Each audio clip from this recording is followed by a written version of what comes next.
Good afternoon, everyone. It's indeed a pleasure to be connecting with you all today. We have a very significant topic, the IBC Amendment Bill 2025. And I'm sure everyone knows that the bill is to be reviewed by the Select Committee of Parliament. Therefore, there will be public discussions, there will be representations to the Parliamentary Committee, there would probably be some rounds of you know, uh, stakeholders consultations too. And quite likely, some of the provisions of the bill might undergo change before they become, before they are presented again to the Parliament. Expectations are that the bill will come to the Parliament once again in winter session. And looking at how the government is keenly trying to move it, it might probably get through in the winter session itself. Now, that is still not the end of the story because there is also significant extent of rule making. A lot of places, the amendment bill is referring to new rules to be framed by IBBI or partly by central government. So both the central government and IBBI will be busy in rule making. That is something that they might carry while the bill is still being reviewed by the parliamentary committee.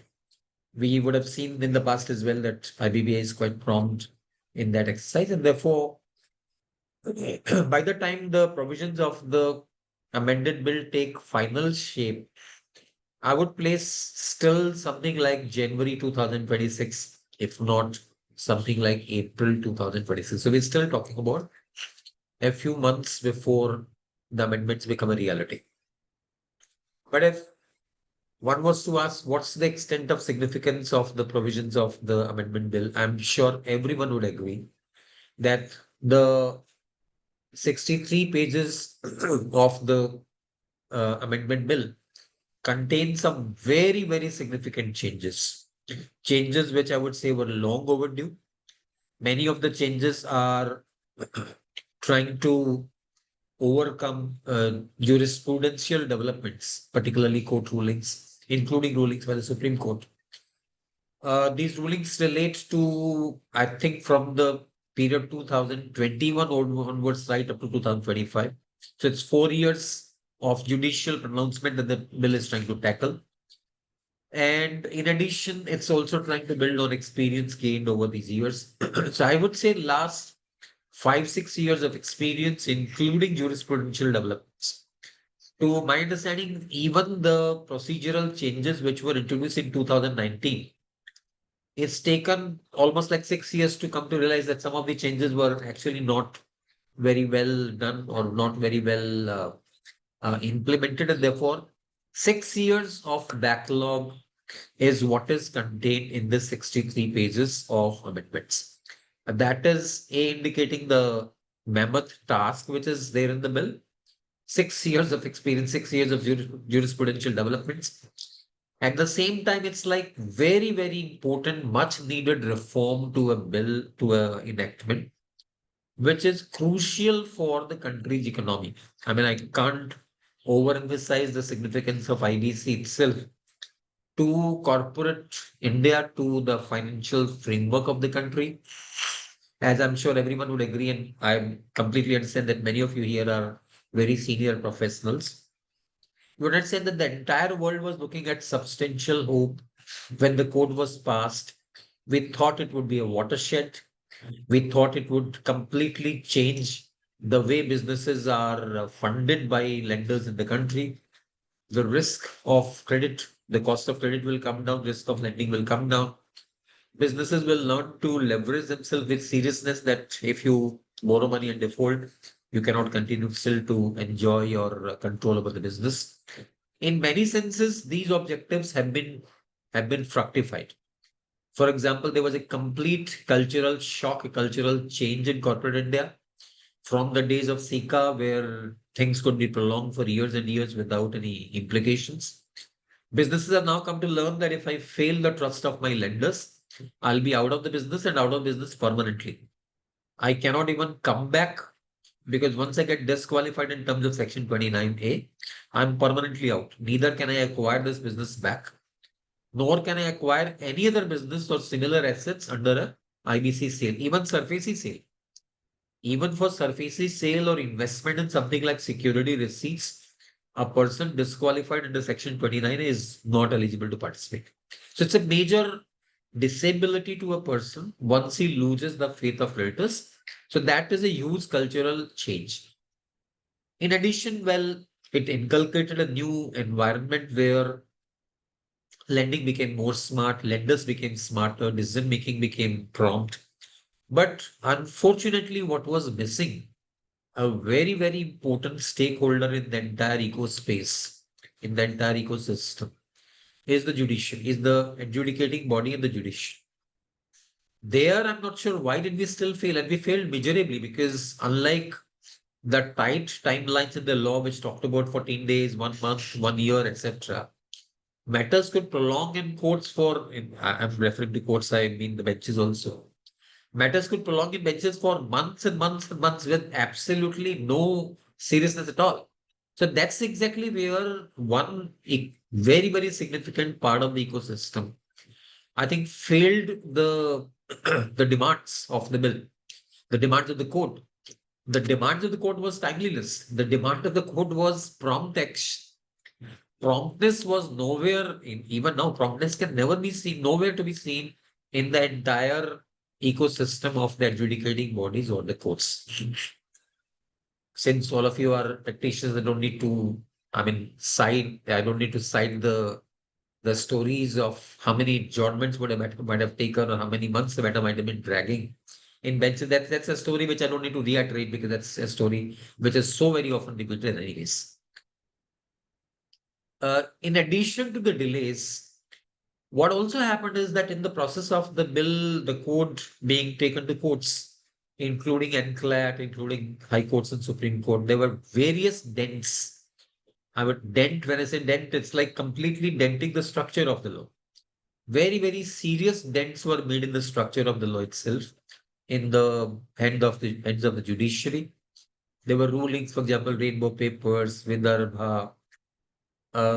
I don't even want to name the most recent ruling, Bhushan Steel, where Supreme Court itself on a review petition has stayed the earlier ruling of the Supreme Court itself. So judicial pronouncements have also tried or have resulted into denting and making holes in the structure of the law. And that's what has necessitated this very, very significant amendment. I mean, the amendment is long awaited. Insolvency Law Committee has talked about many of the changes for, I think, more than 2 years now. In some cases, amendments were suggested by Supreme Court, I think, almost 4 years back.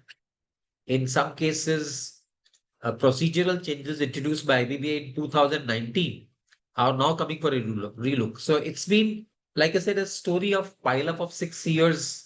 When I assume that you are going trying to clean your house with keeping it completely unclean for last 6 years. Think of a house where you're not staying. For 6 years, it's lying locked. And after 6 years, you open, you find the cobwebs and the dust and the garbage all over. You're trying to clean. So it's a major, major cleanup exercise.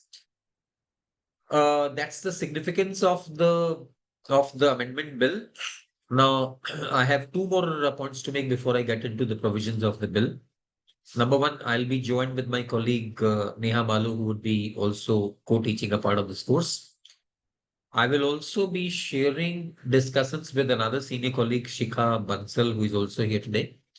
As some of you might know, Shikha is also my co-author. We wrote the first IBC book almost in 2006, almost a month or two after passing of the bill in 2016.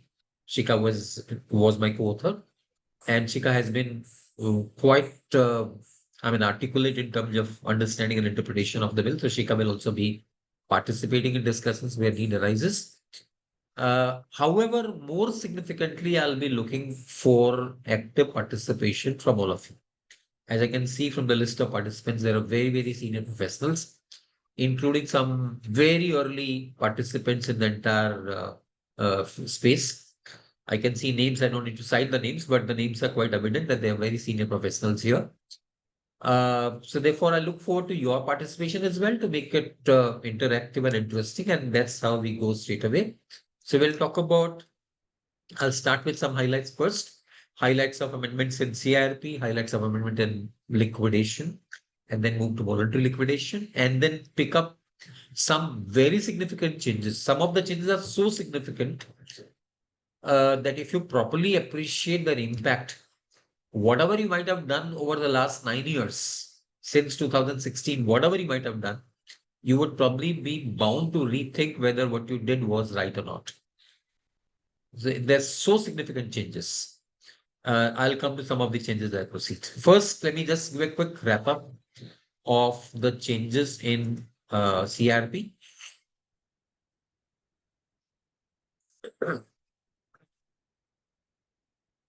Very, very important, I think, and that's something which is quite evident.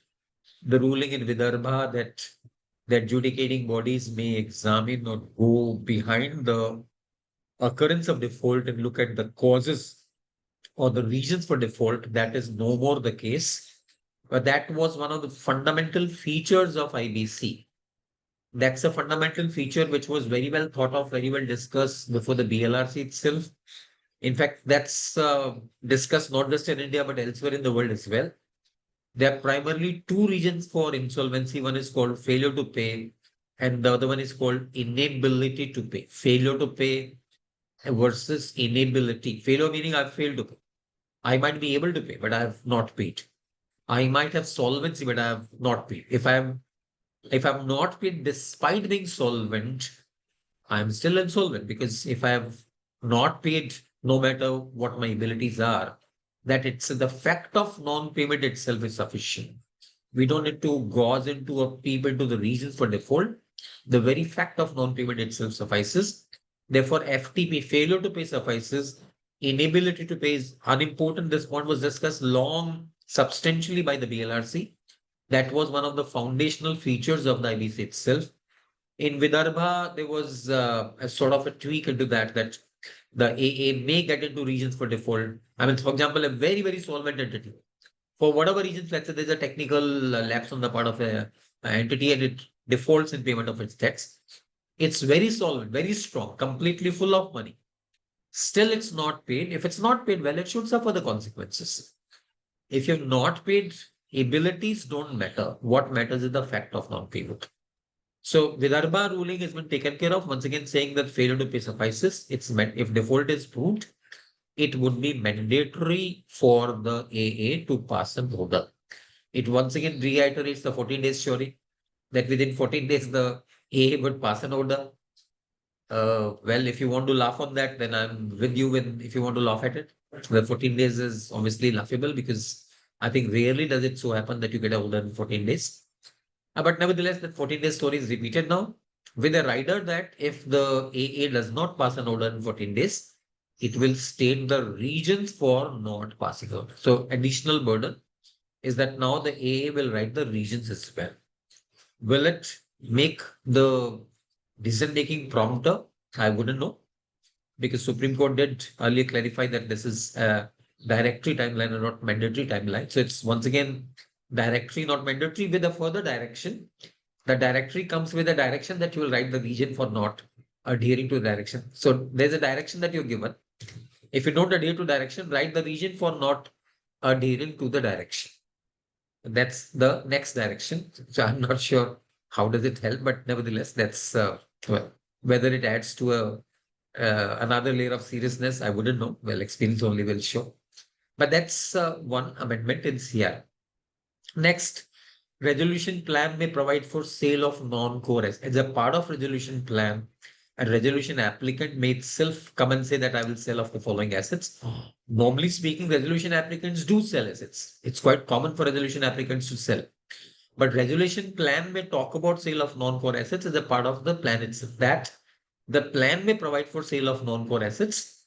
That's, I would say, I don't know if it actually makes a very significant difference, but that's another enabling provision in section 5 by 26 to enable resolution plans to provide for sale of non-core assets as well.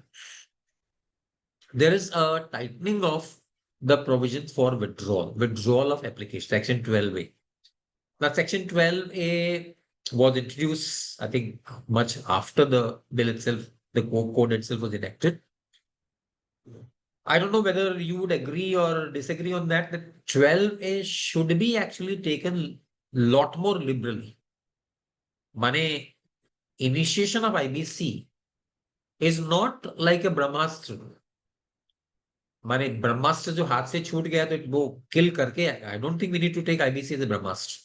Nothing is brahmastra, particularly if IBC results into corporate death, particularly if IBC results into a corporate resolution process. Why does it have to be brahmastra? If for whatever reason insolvency was initiated, but later we realize that, well, we don't need to go through that process. We can probably bring the entity out of it. Do we really need to but make withdrawal so very tough that withdrawal becomes so very stringent, withdrawal becomes narrow or few and far between? I don't know. Personally, I don't think Section 12 we need to be tightened, but that's exactly what's happening. There is some tightening that withdrawal applications can be only after constitution of the Committee of Creditors until the date of invitation for resolution plans. Thereafter, there is a provision for which talks about transfer of assets of a guarantor as a part of the CRP. Now, I've tried reading this provision several times. I have been unable to understand what it means.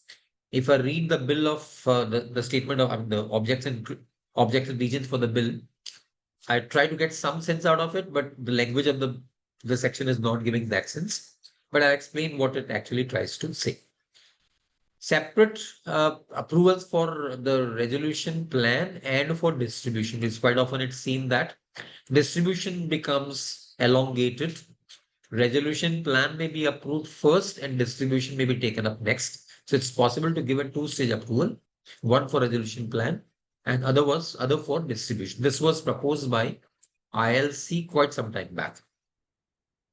Next provision is mandatory submission of financial information with IUs by the operational creditors as well. This is seemingly a benign provision, but has a very deep impact. Because what it says is that if information is filed with an information utility, the IU will then send it for confirmation to the respective debtor.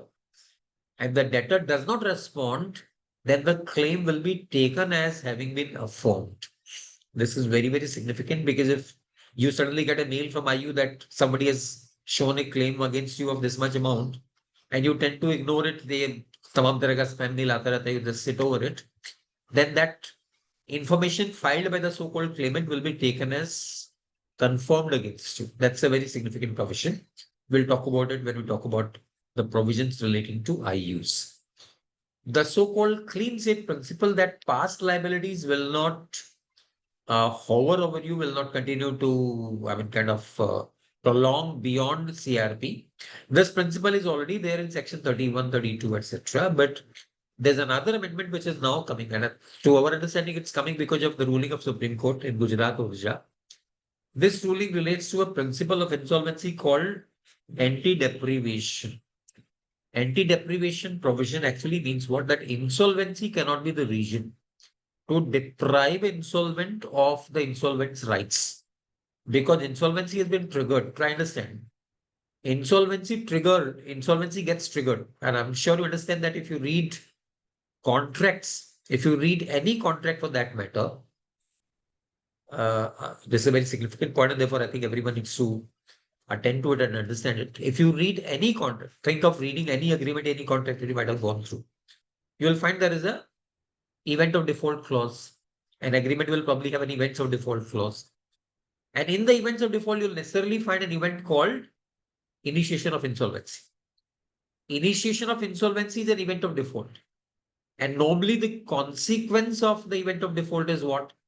That the other party, which is not insolvent, non-defaulting party, will get the right to repudiate the agreement. So if any right or any license or any right has been conferred by any contract or agreement, and the agreement contains a clause that if the right holder becomes insolvent, insolvency is initiated, then the right grantor will have the right to terminate that right. What happens? The insolvent was possessed of a right. I was, for example, contractually having some right, license, concession, or valuable business asset. And because I went into insolvency, the right gets terminated. What will happen to me? It's almost like taking my life out. The very purpose of insolvency is to revive the insolvent. Termination of the right may actually pull the rug under my feet. That's exactly the word used by Supreme Court in Gujarat Urja case. The anti-deprivation principle comes from UK that insolvency cannot be the reason for depriving the insolvent of its rights. So Gujarat Urja ruling, Supreme Court said that we don't have this provision in the code. We suggest that the provision may be inserted. In that particular case, the Supreme Court granted an order using its powers. But the court also said that we would propose that an amendment is introduced in the bill, in the court, to have this power. So I think it's coming from that recommendation of the Supreme Court. Though in our view, the span, the scope of the anti-deprivation clause is still very, very narrow. It's much narrower than would have been expected because the idea was to introduce anti-deprivation principle. I think at some stage we would have suggested some draft clause as well, but it's not come with that full expanse. So this is the intent of the so-called clean slate principle, that initiation of insolvency will not give the reason for depriving an insolvent of the rights of the insolvent. I will talk about this provision specifically. Then there are two provisions which talk about one more chance of insolvency. Normally, the principle is if insolvency slips into liquidation, that's the finality of corporate death. The company will die. It's what you call finality of corporate death. But now there's a life after death once again, because if insolvency has matured into liquidation, you can bring it back to insolvency with some conditionality. So there are two circumstances in which there's a possibility of reinstatement of insolvency. This we will talk about specifically. And then there's a relatively small provision talking about service providers of CD to cooperate with the insolvency professional. The list of service providers will come by way of rules. So we are hoping that there will be some significant rule making listing out who all other service providers whose cooperation can be demanded by the insolvency professional. The most important changes, however, are in respect of liquidation. These are what I call extremely important changes. And friends, please appreciate that liquidation is a phase, but the provisions relating to liquidation affect insolvency as well. Because in many cases during insolvency, we are drawing from liquidation principles. For example, the payment to a dissenting financial creditor comes from the priorities in section 53. The payments proposed by resolution applicant, the priorities in which resolution applicant proposes to pay to the creditors. That's also inspired by section 53. So section 53 is the very heart. Section 53 is the very soul of IBC. At that section, IBC is all about shortfall. IBC is all about, insolvency is all about shortfall. When there's a shortfall, in what order, in what sequence will people be paid, on what sequence people will enjoy their rights? That is the most important provision. That the so-called waterfall, therefore, is the most important provision of IBC. I cannot repeat it more than, I've done, so it's well understood that section 53 is the most important provision of IBC. And so I've so far said this so many times. And next point, I'm going to once again say so many times to emphasize the significance that in section 53, there are at least three extremely important changes. In whichever you would like to take it, I would repeat the word extremely with maybe a little more force in my sound, or repeat the word maybe more often than you would tolerate. But what I intend to say is that there are, extremely important changes in section 53. What are changes? Let me just first talk about, and then I'll talk about why the changes are so very significant. First, government dues will not be taken as secured creditors. Please do appreciate that this position, no one was ever thinking of that, but the ruling in Rainbow Papers said so. There was another ruling in Raman Ispat which went to the other side. There was a review petition of Rainbow Papers. Review petition was rejected.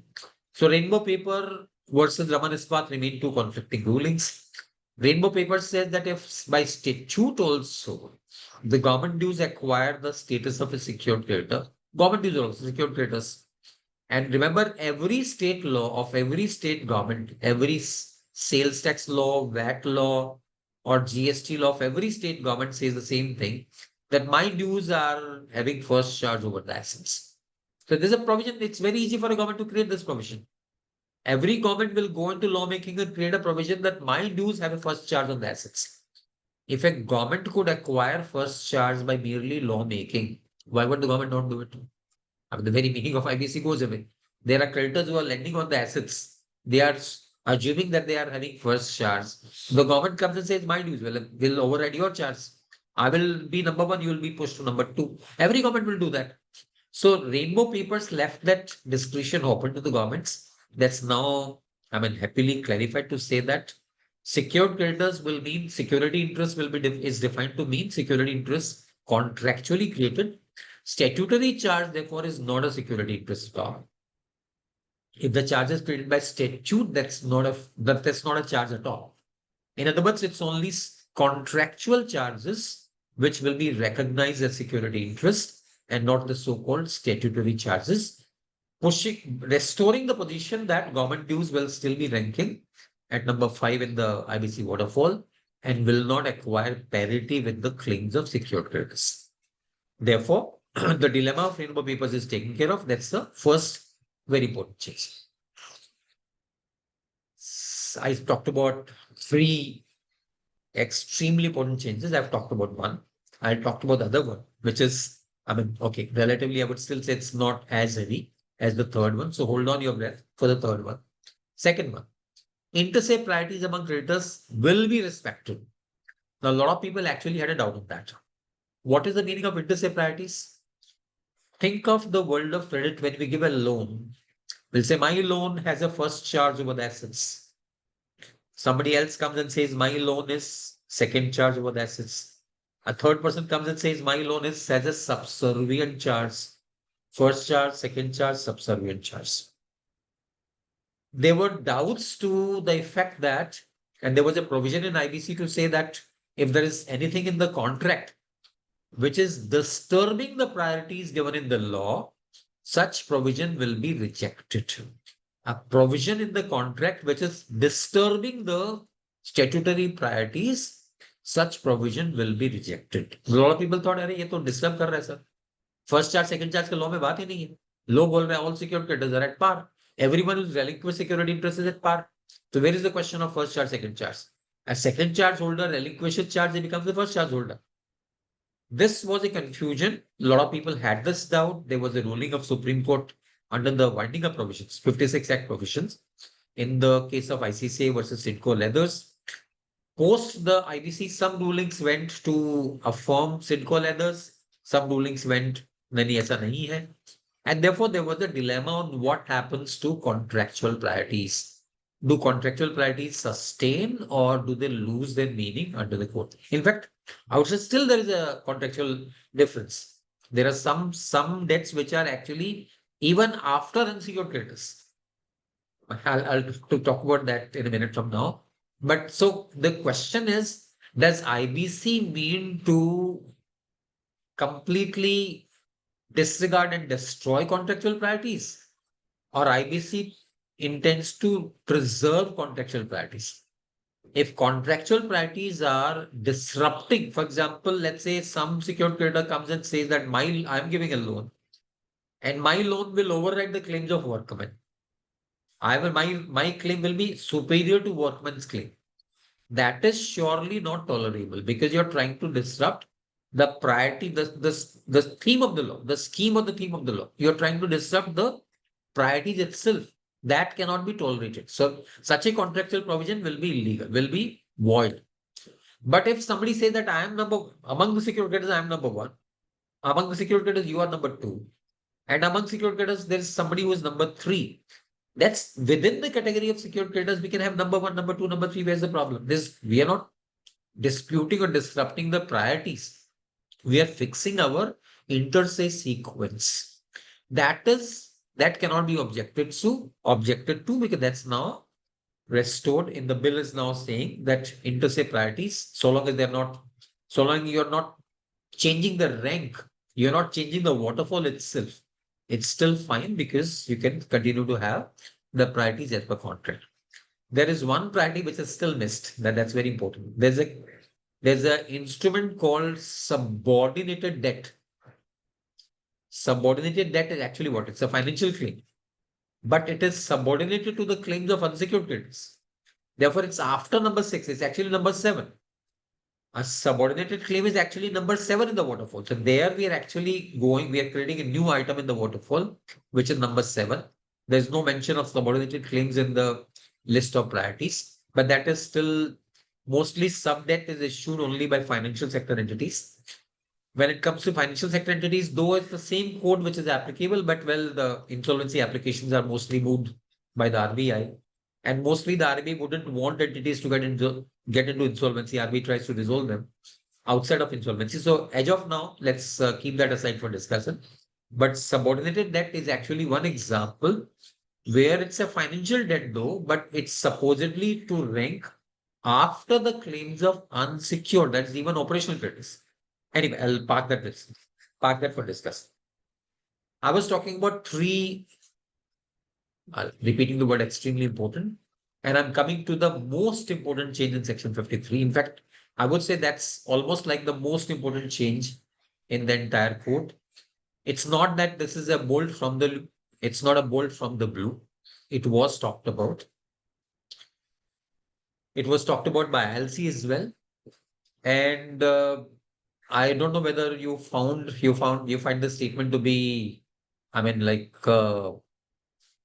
self acclamation.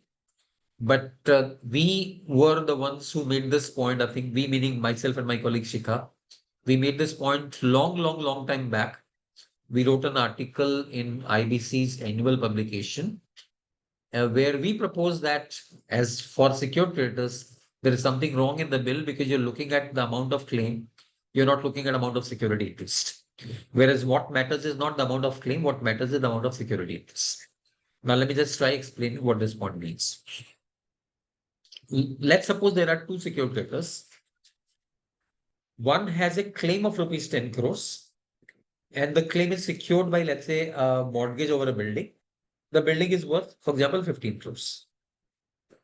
Claim is 10 crores. The building is worth, say, for instance, 50. I think I'll like 15 crores take for sake of illustration. There's another secured creditor who also has a claim of 10 crores. And this is backed by hypothecation over goods, the value of which at liquidation stage is only rupees 1 crore. Claim is equal 10 crores both. Value of security interest for the first one 15 crores, for the second one 1 crore. Both of them decide to relinquish security interest. Say you would probably argue that for the first one, there is no motivation to relinquish security interest because you would rather take SARFAESI action, sell the asset yourself and realize your money in full. If the value of the mortgage is 15 crores, why will I come to IBC? I should rather do SARFAESI action, repossess the asset, sell it off and realize my money. But assume for a minute, whatever might have prevailed on the wisdom of the secured creditor, decides to relinquish security interest. Therefore, he releases an asset worth 15 crores, makes it a part of liquidation estate. His claim is 10 crores. Other person relinquishes security interest. His security interest is on goods which are today worth 1 crore, though the claim is 10 crores. Both have relinquished security interest. If you look at the language of 53(1)(b), secured creditors who relinquish security interest will rank at par. Both are 10 crores. So you would probably say common argument is that both of them should rank at par. Both of them rank at par, meaning what? They will be entitled to the proceeds in equal ratio, 10 crores each. Is that fair? One creditor, had he not relinquished security interest, would have realized his money in full because his underlying backing was 15 crores. Other creditor, if he did not relinquish, would have only made 1 crore.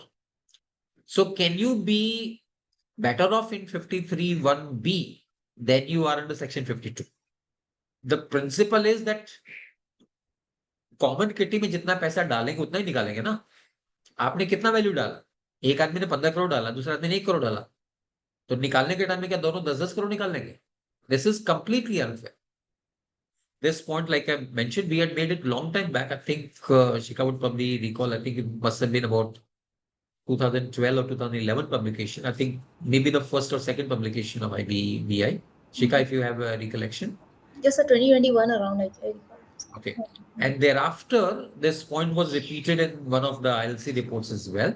So now it's coming as a provision in the bill. In the bill, this is a provision that the amount of claim will, the amount of the, therefore the extent of claim of a secured creditor will not be the claim. It will be limited to the extent of security interest. Now, very funny part is that this is now being inserted as a clarificatory amendment. For removal of doubts, it's hereby clarified. You'd probably find there are a lot of places in the bill which says it's hereby clarified.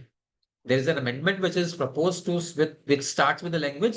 It's hereby clarified that, and then it moves on. When a proposed amendment says it's hereby clarified that, what does it mean? What will be the effective date of the amendment? Let's assume that the amendment bill passes the parliament saying, and let's say it's consented to by the president say on 1st April 2026. So do you think this change will be effective from 1st April 2026? And therefore, in the past, whatever might have happened will go as per the earlier language of the bill?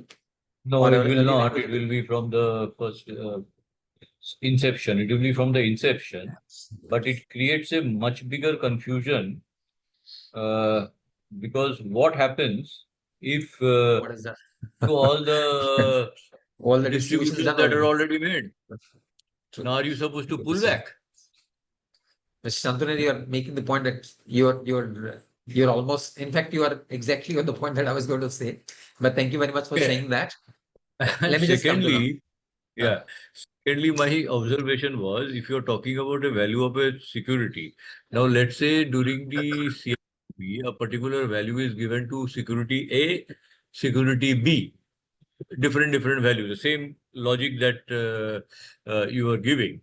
Now let's say in auction, The actual value fetched is different. each fetched is different. True. Then I get what your do you? I So get a I point. think In fact, open a big time Pandora's box sure. and much more litigation. Every secured creditor will fight over their own securities value. So I don't know. To my understanding, this is not a very well thought of amendment, though intended well.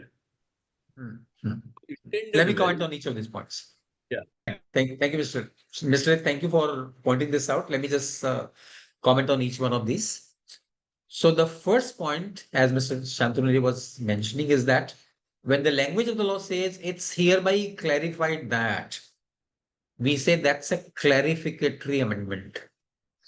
And please, everyone, listen carefully that there are 18 such amendments in the bill, which are all clarificatory amendments. Vidarbha, Rainbow, Section 50, it starts by saying it's hereby clarified that. That would mean the changes will date back to the date of enactment of the provision itself. In most cases, it will be from date of the code itself. Whatever, August 2016, it would probably date back to that. Or if a provision was inserted subsequently, it will date back to insertion of that provision. So clarificatory changes date back to the date of insertion of the provision itself. It's not from the date of amendment, but from date of original inception, because it's a clarification, it's a what do you call curative change. It's a change to clarify. It's a change which is clarificatory in nature, and therefore it dates back to the date of the original enactment. Next point, as Mr. Ray says, what happens to all the distributions done so far? So now the same, while the language of the code, language of the bill says that it's a clarificatory amendment, in the next breath, it goes to say that the valuations, however, will be based on such rules which IBBA will bring. That would mean the rules, we'll have to wait for the valuation rules. Now, valuation rules will be only when the valuation rules are made. No? Valuation rules can't be made in 2016. Valuation rules will be made in 2026. So while it's a clarificatory change, but practically speaking, this will be prospective only. It will not disrupt what has happened already. This is the answer to second point. Third point, what about the retrospective? Is it like by hindsight we can say what was the value? we compute values on the day on which assets are relinquished, security interest is relinquished. And this is the asset. I think this point also Shika and my article might have also discussed that are the values based on values as assessed on the date of throwing them in the liquidation pool, or the values are actual realizations. I'll come into why it can't be actual realization. I'll explain that in a minute. So we assess particular values on the day on which we throw the assets into common pool. Subsequently, find just asset we thought 15 crore might have realized it's a 12 crore. The asset that we thought is worth 1 crore might have realized 5 crores. Therefore, the values might be a lot different in actual realizations than the valuations assessed. In that case, are we now relating it back to actual realization, or are we relating it to values as assessed? We'll still have to go by valuations as made on the day on which the assets were made a part of liquidation estate, because subsequent changes may be purely because of changes movement in values. Values may either deplete or values may appreciate. Who knows? If it's real estate, values may appreciate also. We are talking about value as on the day. Well, of course, it's a valuation exercise. Valuation is a subjective exercise. The entire code in many places is dependent on valuation. Valuations are something which is very crucial in which is why we have valuation profession, and which is why the valuation profession comes under IBBI. So valuations are subjective, valuations are critical. IBBI, I'm guessing, will once again talk about two valuations, and if there's a difference, then go for averaging, etc., etc. We'll have to wait for valuation tools. So number one, I'm not, though that's a clarificatory change, but given the fact that the mechanics, the machinery provision, which is valuation, will be prospective, therefore implementation of this change will be prospective. It can't be retrospective. And in my understanding, it can't be based on actual realization, because actual realization might take, it may also happen that one asset is sold, distributed, second asset is sold, subsequently maybe distributed later. So you can't link the actual distribution to the actual realization based on values assessed on the day on which assets form part of liquidation estate. While the provision will be quite tough to uh, implement, but it couldn't be otherwise, because if you take it based on amount of claim, as we take during CIRP, for example, during CIRP, what do we do? Are we looking at the actual value of the assets? No, we're looking simply the amount of claims. People become members of COC based on what? Based on the amount of claim. The creditor might be secured creditor, the creditor might be unsecured creditor, the creditor might be having a lot of value because the security interest is worth a lot. The creditor may not have any value at all. It might be completely backed by unsecured claims, but they still have the same, proportional voting rights based on the amount of claim and not amount of security interest. The moment we go to liquidation, we are no more basing it on amount of claim, because there what matters is how much value are you holding in the liquidation estate. Principle of proportionality there is not how much amount are you claiming. It's based on how much amount are you eligible to get from the liquidation kitty. So liquidation What becomes hap- a common kitty. Sir, what happens to the voting share then? Does it change? Voting share so that's another critical point. But see, Yeah. during CRP, we have voting share. During CRP, Based on claim. we are not looking at amount of security interest, value of security interest at all. We're looking at purely the value. A secured creditor, unsecured financial creditor, they have the same voting, similar voting, proportional voting rights. Now, Mr. Shantanu is in a way preempting me, because I had to talk about this, that now there is a new concept that even when the entity moves into liquidation, while the liquidator is the boss, but the liquidator is the boss who is still servant of the COC. So the boss ke piche ek dusra boss hai, which is COC. And the provision says that the rights of the COC will continue to supervise liquidation as well. Continue to supervise means what? Supervision will be there with COC. Any right of supervision has to come with right of voting also, because there might be differences of view. So how do weigh the opinion? Some traders say yes, some say no. How do weigh them? You have to weigh it based on some voting right. So you have to ascribe some voting right during liquidation as well. The question is, how do we ascribe voting rights? Will it be based on amount of claim, or will it be based on the share in the liquidation estate? Because this is something which has to come by way of rules. Our recommendation would be that this should be based on the valuation of security interest. Unsecured creditors, for example, are sixth claimant in the waterfall, fourth claimant in the waterfall. Government dues might be like, for example, fifth claimant in the waterfall. So if you're looking at COC, COC composition is based on amount of claim, whereas share in liquidation estate will be based on the valuations or the nature of security interest.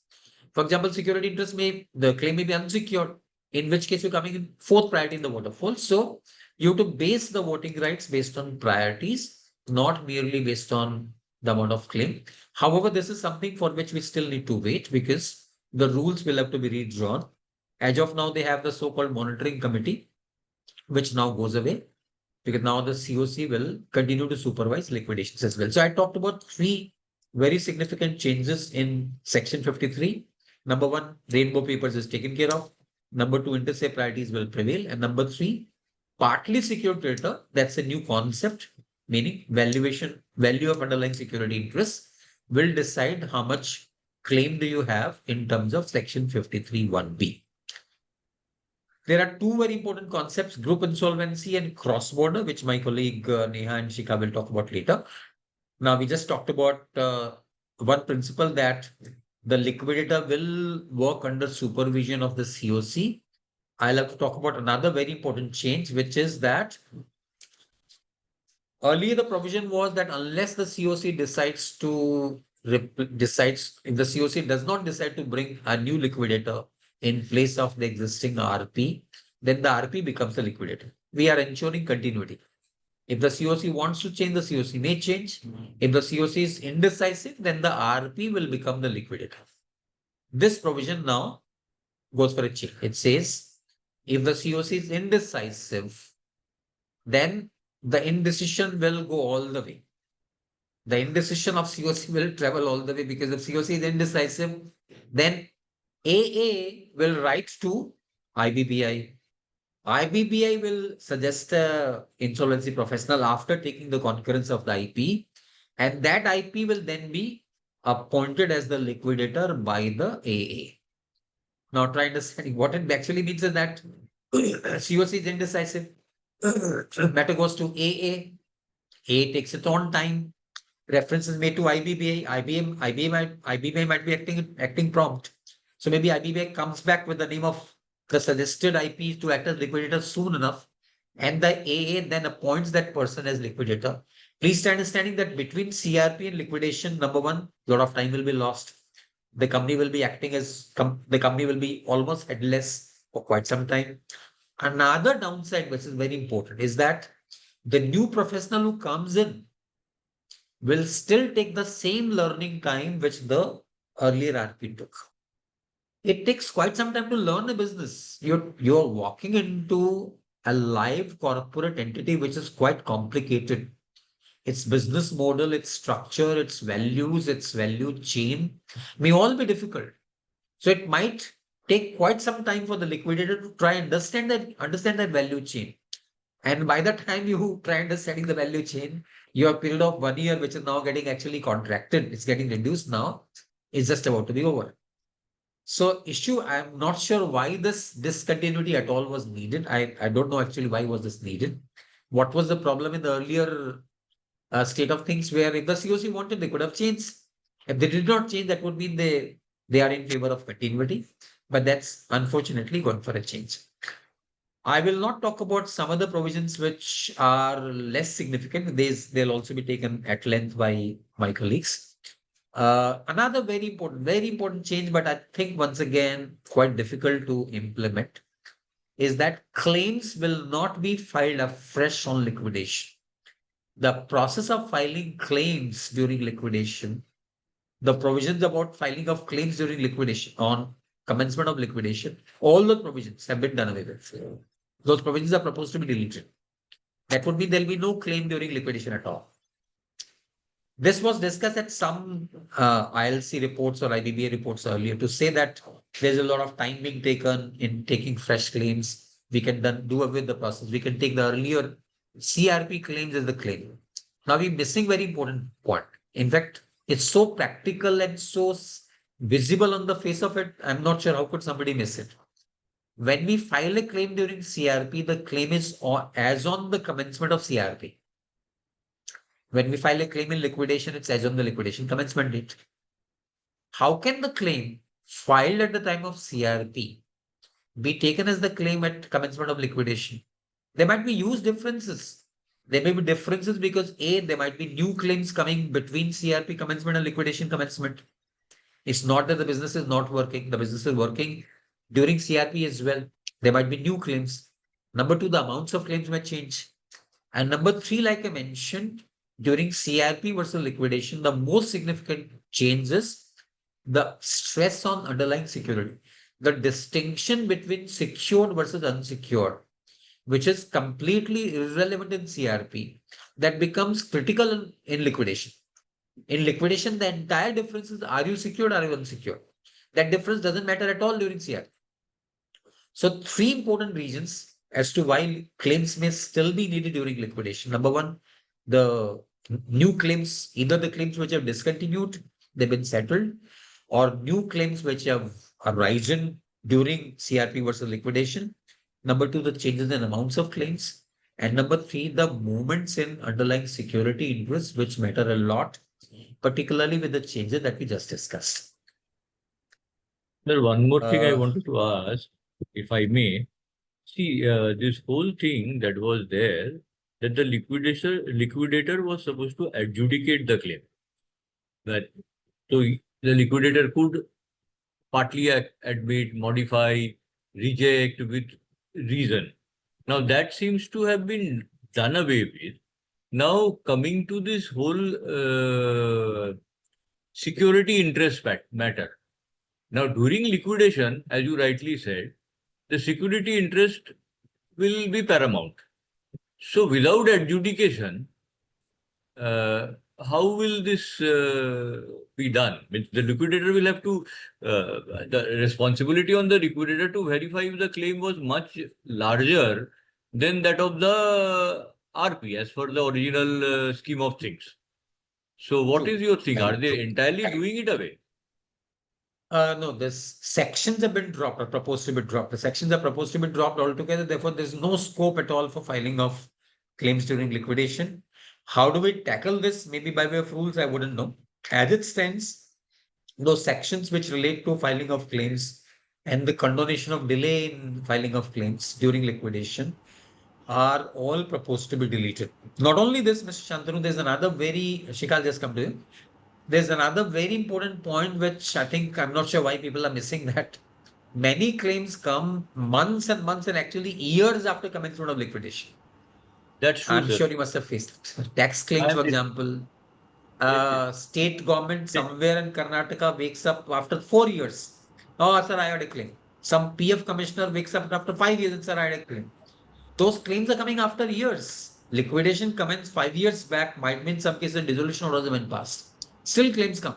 So you need to find a way. If I am not taking claims during liquidation at all, how do we tackle those condonation of delay also? Adjudication, of course, is now the responsibility of the RP. At RP stage itself, you do adjudication, but the condonation of delay becomes more. Shikha, over to you. You had something to add. Go ahead. Yes, sir. Regarding this liquidator's role, so if we see section 35 also, there is a little bit of amendment there which says that instead of invitation and collation of claims, it obliges the liquidator to maintain an updated list of creditors of that sort. So presently, what and in such manner as may be specified. So even presently, what the regulations require is when you do a public announcement, you call upon the creditors to either give fresh claims or update your claims whatever you furnished during CIRP. And if say I as a creditor do not furnish or update my claims, the liquidator shall take the claim as it was filed on CIRP date.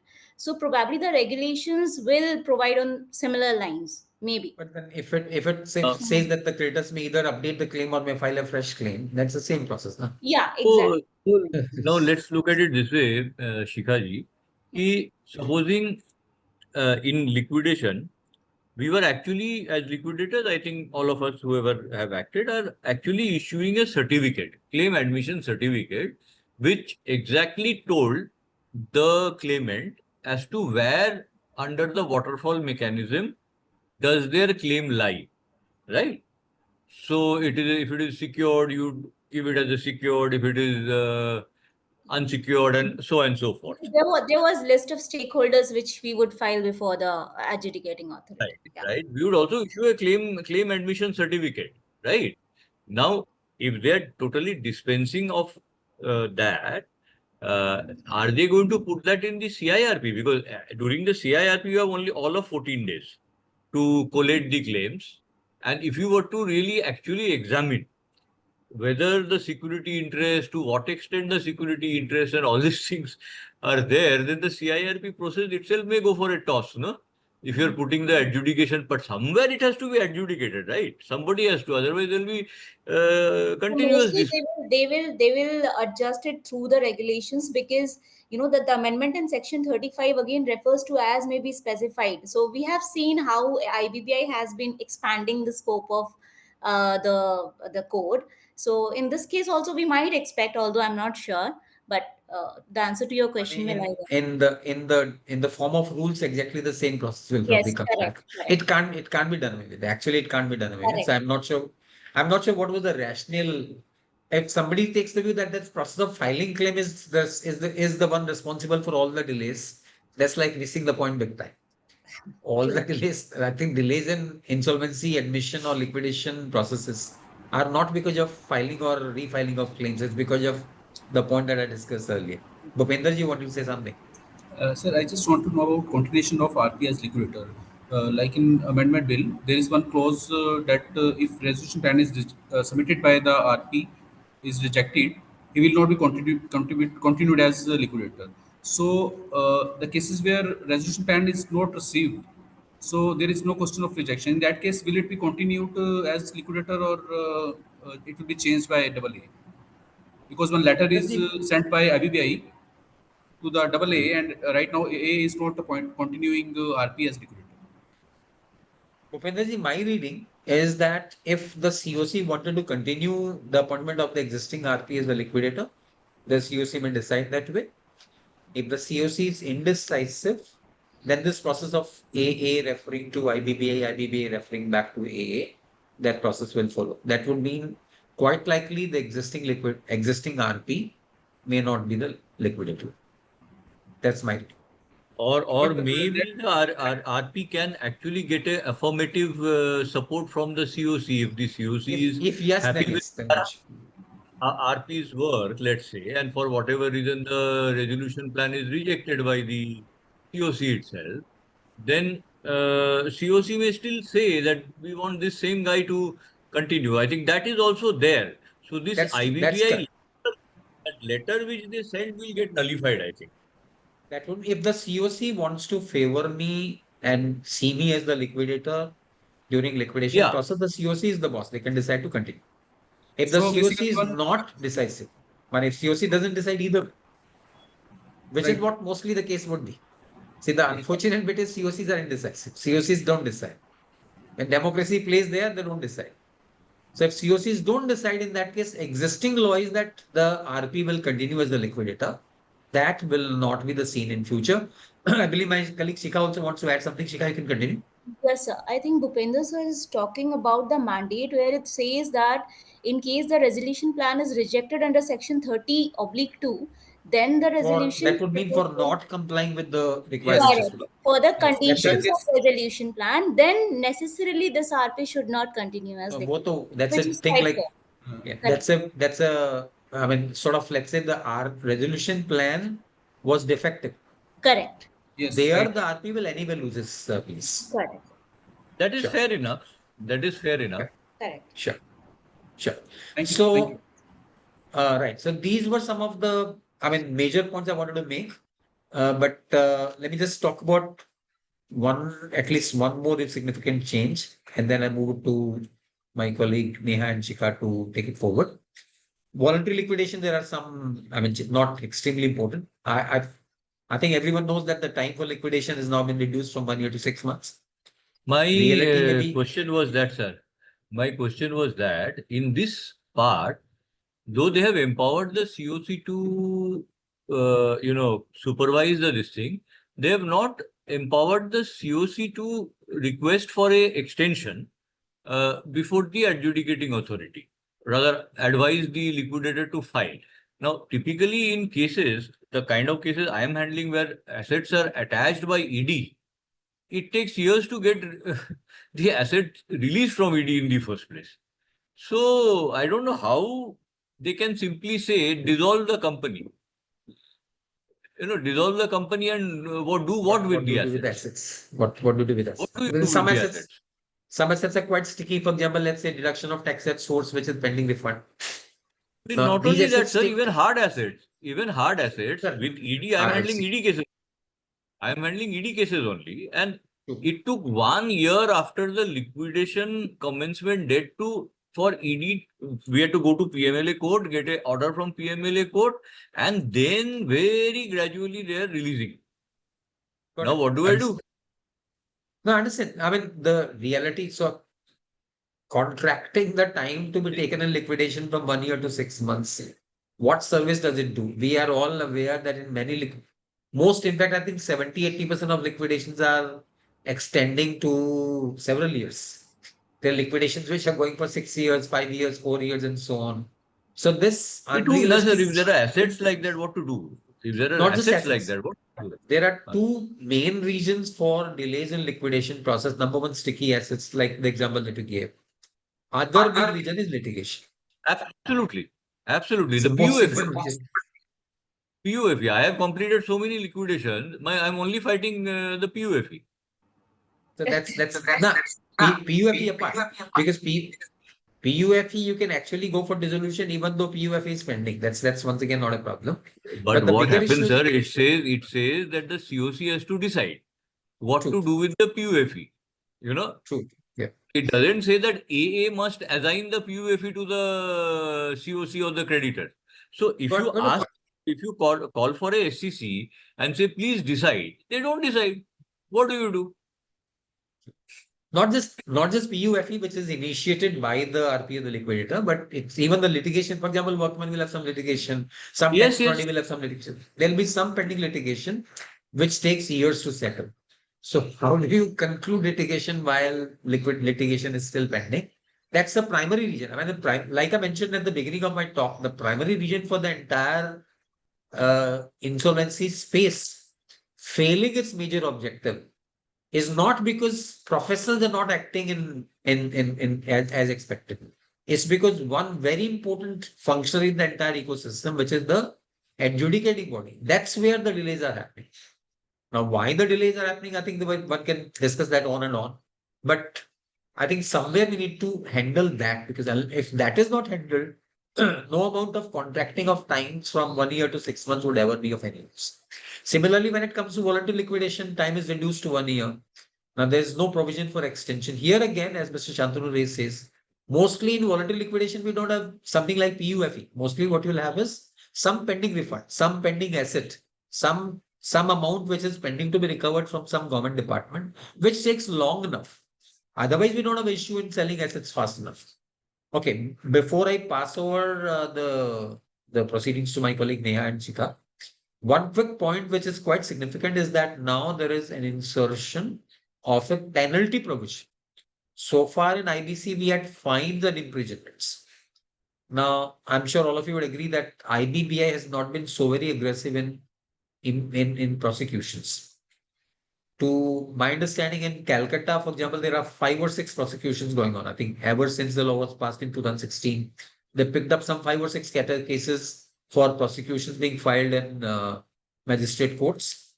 But if that's, I think all over the country would probably, Calcutta is 6. I think all over the country might be what, 50, 60 cases odd of prosecutions. There are so many insolvency cases already settled, but prosecutions have not been so very common.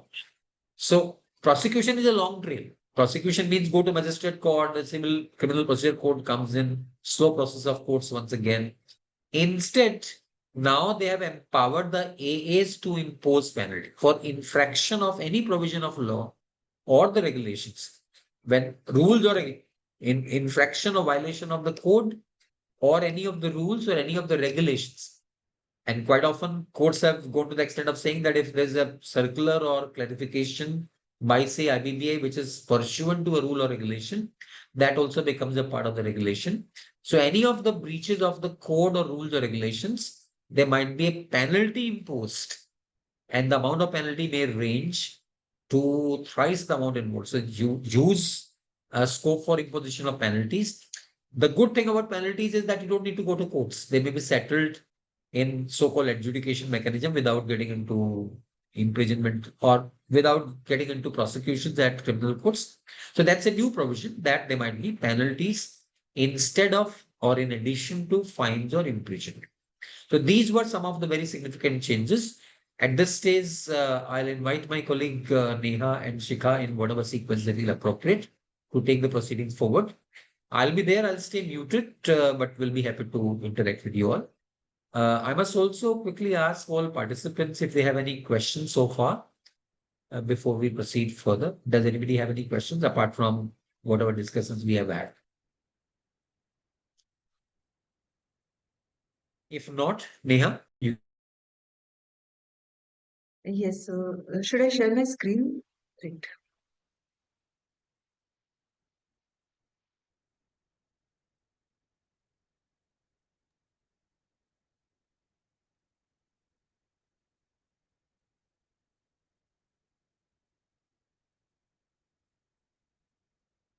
Right. So after having discussed the key highlights of the amendments, we'll be discussing some other proposals as well, which are present in the bill.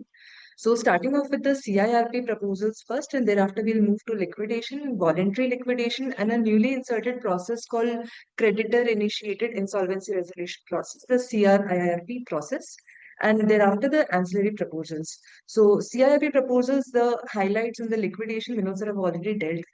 We'll simply have a look at the other proposals which are also present in the bill. So first of all is one of the most significant one, which are already addressed. This is with respect to mandatory CIRP if default has occurred. So this particular amendment is triggered pursuant to the Supreme Court judgment in Vidarbha Industries, wherein the stance taken by Supreme Court was that if there is a permanent disability, then admission into CIRP is justified. But if it is a temporary inability to service some debts, then that should not be the basis of admission of CIRP applications. However, as Vinod sir also mentioned, this was dealt in the BLRC report as well. For the purpose of initiating the CIRP proceedings, we will not look at the inability to pay. Rather, we look at whether there was any failure on the part of the debtor to service the debts, and if that is proved, then CIRP admission. Then NCLT will not look into whether it was a temporary inability or it's a permanent disability to service the debt. Next is with respect to computation of voting share. So, as we all are already aware, when a COC is formed, it only comprises of unrelated financial creditors. It does not include financial creditors who are related to the corporate debtor. Now, when it comes to voting during CIRP, majority of the decisions are taken by 66% of the voting rights, and like withdrawal of CIRB application and other such matters where 90% voting is required. But for majority of the decisions, 66% voting voting requirement is present in the code. Now, pursuant to this particular amendment, this is more so in the nature of clarification, wherein it is proposed that when we are computing the voting percentage, then the stake held by related financial creditors is not included neither in the numerator nor in the denominator. So, for example, the total debt is of 100 rupees, out of which 10 is my related financial creditors. Then while I'm calculating the voting percentage, I will not include this 10 neither in the numerator nor in the denominator. So this was more so in the nature of clarification, I believe. Coming to the next proposal, which is with respect to restricted time frame for withdrawal of CIRB application. This proposal also Vinod sir addressed. This is so earlier there was no such timeline as such which was provided for the purpose of withdrawal, but now they are providing a specific timeline. A very short window is there, which starts after the constitution of COC till the first invitation of resolution plan. So there is this small window. There is a small timeline which is provided in my slide as well. From the constitution of COC till the invitation of the resolution plan, right, from the constitution of COC, from this part to this part only, withdrawal is possible. After this or before this, withdrawal provisions are not there. Coming to the next proposal, which is with respect to proposing the IRPs. So, as we are already aware of, CIRP proceedings can be initiated either by the financial creditor under Section 7, by operational creditors under Section 9, or by the corporate debtor itself under Section 10. So, when it comes to Section 7 application, it is a mandatory requirement to also propose the IRP who is to take the matter forward. And a similar provision is presently also there in case of Section 10 applications. But because of some biasness as well, it is proposed that promoters, that is, when it comes to Section 10 applications, they are not required to propose the IRPs. Although the proposal is there, however, if we look at the reality as to the number of matters which are initiated by financial creditors, operational creditors, and corporate debtor, the data on the right side of the screen shows that just 511 matters out of a total of 8,303 matters which went into CIRP, a very, very small chunk was actually initiated by the corporate debtor. So I believe on a practical front, this particular proposal is not that very significant. Coming to the next proposal, this is in the context of Section 14 of the code, which deals with moratorium. So when it comes to the sureties, if they would want to initiate the proceedings against the corporate debtor, so when they step into the shoes of creditors, they can during that stage when they are initiating proceedings against the corporate debtor, after the sureties have actually stepped into the shoes of the creditor, the moratorium provisions still be prevalent during those part of the proceedings when the sureties are actually taking actions against the corporate debtor. This is another significant proposal, which is with respect to piecemeal distribution. So I'll just give a background to this particular insertion, this particular proposal. Earlier, there was a discussion paper which was floated somewhere in 2022, which proposed that when it comes to CIRP as well, there should be enabling provisions allowing piecemeal distribution of the assets of the corporate debtor, or rather partial resolution by splitting the corporate debtor. So partial resolution should also be allowed. And pursuant to that discussion paper, the Fourth Amendment Regulation, CIRP Fourth Amendment Regulation 2022, inserted this provision as well under the CIRP regulations, under Regulation 36B of the CIRP regulations. However, recently in the month of May, this provision is actually omitted from the regulations. So if I talk from the timeline point of view, earlier it was proposed that there should be such enabling provision that permits piecemeal distribution or partial resolution of the corporate debtor. In pursuant to that discussion paper, an enabling provision was also introduced in the regulations. But recently, in the month of May this year itself, this particular insertion was omitted. And now the insertion is once again proposed, and this time in the code. This is most in the nature of enabling. So there might be a possibility that inviting resolution plan for the entity as a whole might not be feasible and might lead to lower recoveries. And therefore, it would be better if the entity is split into parts and resolution plans are invited for all such parts as is decided by the resolution professional basis the decision taken by the COC. Moving to the next amendment, next proposal in the context of CIRP. So Section 19 is one of the most significant proposals. So before I discuss about what this particular proposal is all about, let us understand how things happen practically. So the IP who is appointed as an interim resolution professional, or the liquidator, he is someone who is outside of the entity. He is not aware of what is happening inside the door. So when he is entering into the door, everything seems new to him, and therefore it is of significant importance that the existing personnel of the corporate debtor provides a requisite support to the IP for the purpose of conducting the proceedings. In addition to this, sometimes this also happens practically that the IP is not allowed access to the property of or the assets like the plants and other assets of the corporate debtor, which also creates much of a difficulty for the insolvency professional in conducting the proceedings. And to counter this particular difficulty, Section 19 was put into the code, which puts a mandate on the personnel of the corporate debtor provide requisite support to the interim resolution professional. And this provision, mutatis mutandis, applies in case of resolution professional and the liquidator as well, pursuant to Section 35 of the code. Now, what exactly is the proposal in this particular bill now? So, presently, the provisions of Section 19 is such that it only extends the responsibility on the existing corporate debtor. So, this is number one. Only the existing corporate debtor are under the obligation to provide the requisite support to the insolvency professional. The first proposal in the bill is that the ambit of who all are covered for the purpose of providing support to the corporate debtor should not just include the existing personnel, but also the employees or the management who were part of the corporate debtor or the promoters of the corporate debtor before the company slipped into CIRP. So this is the first proposal. Second is with respect to the coverage. The width is also proposed to be increased to not just include the person who are directly associated with the company by way of being the employees, etc. of the company, but also to the service providers. So the provision with respect to service providers is not there in the code presently. However, if we look at the rulings of NCLTs in the past, NCLT Hyderabad in Ashwini Mehra versus Vinod Dandona had held that auditors are also covered under the provision in Section 19. So when it comes to providing the past financials, which were audited by the concerned stat auditor, then those auditors are also covered under the purview of Section 19.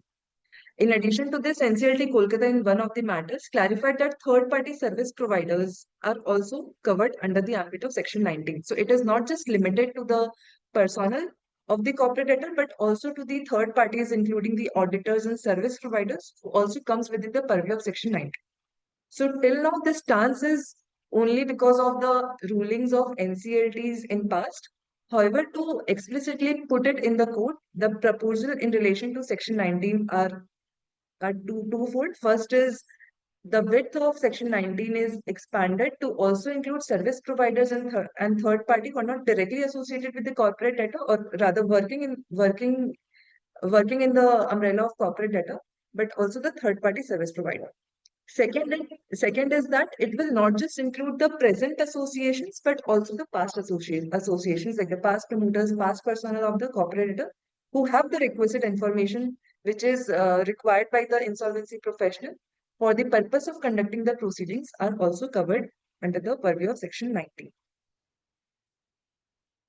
Next is Section 28A. The provisions are not very clear as of now, as per our reading. So what we could understand from our reading so far is that if the secured creditors has invoked the security interest provided by the guarantor, then that will also form part of the estate of the corporate debtor. And if the guarantor is a corporate, is a company in that case, and if that guarantor is also under CIRP, then the approval of COC of the corporate guarantor is also required for the purpose of bringing the assets within the purview of the CIRP of the principal corporate debtor. So this particular insertion, when we have done a reading of the statement and objects as well as the proposed insertion, this particular provision looks a little unclear. Next is with respect to minimum payment to the dissenting financial creditors. So this particular provision provides Section 30 provides that. Section 30 actually provides for the requisite information, requisite things which are to be present in the resolution plan, the mandatory things, the payment priority, which we are discussing now. So when a particular dissenting creditor has objected against the resolution plan which was placed by the resolution professional, in that case, what payment will be made to that dissenting financial creditor? Now, before I jump into what was the proposal, I would like to discuss about one of the past Supreme Court rulings in the matter of Amit Metallics. So if I just give a brief facts of that particular matter, so there was one particular secured creditor who had a voting stake of around 17-18% in the COC, and the total debt owed by this particular financial creditor was to the tune of say 12 crore or something. and the value of the security on which it had security interest was much more than that. So the submissions of the financial creditor was such that if the company goes into liquidation, pursuant to realization of the security interest, this creditor will be able to realize more than what he is proposed to be paid pursuant to the plan. So the expectation of the financial creditor, looking at the security on which the interest was created, was say approx 10 CR, and what he was proposed to be paid in the pursuant to the plan was somewhere around 3 crores. So there was a significant difference between what he was proposed to be paid in terms of the resolution plan put by the resolution professional versus the amount which he would have otherwise realized if the company slips into liquidation.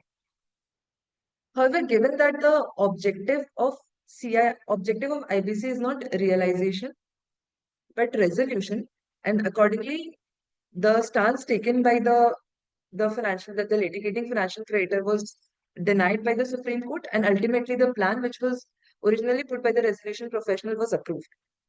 Now, what the present proposal is says that the dissenting financial creditors will be paid lower of the two figures.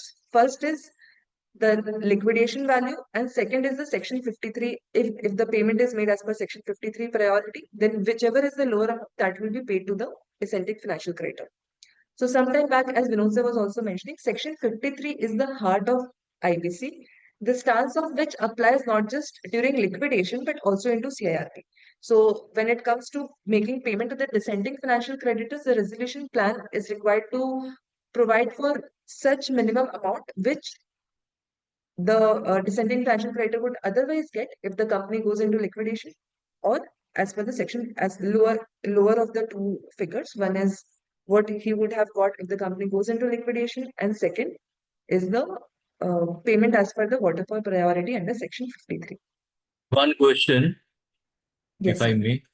Yes. Yeah, so I was a little confused about this. Let's say when the valuation of the assets are done, and a dissenting creditor who finally dissents holds a security which is valued at, let's say, 20 crore, 10 crore, 20 crore.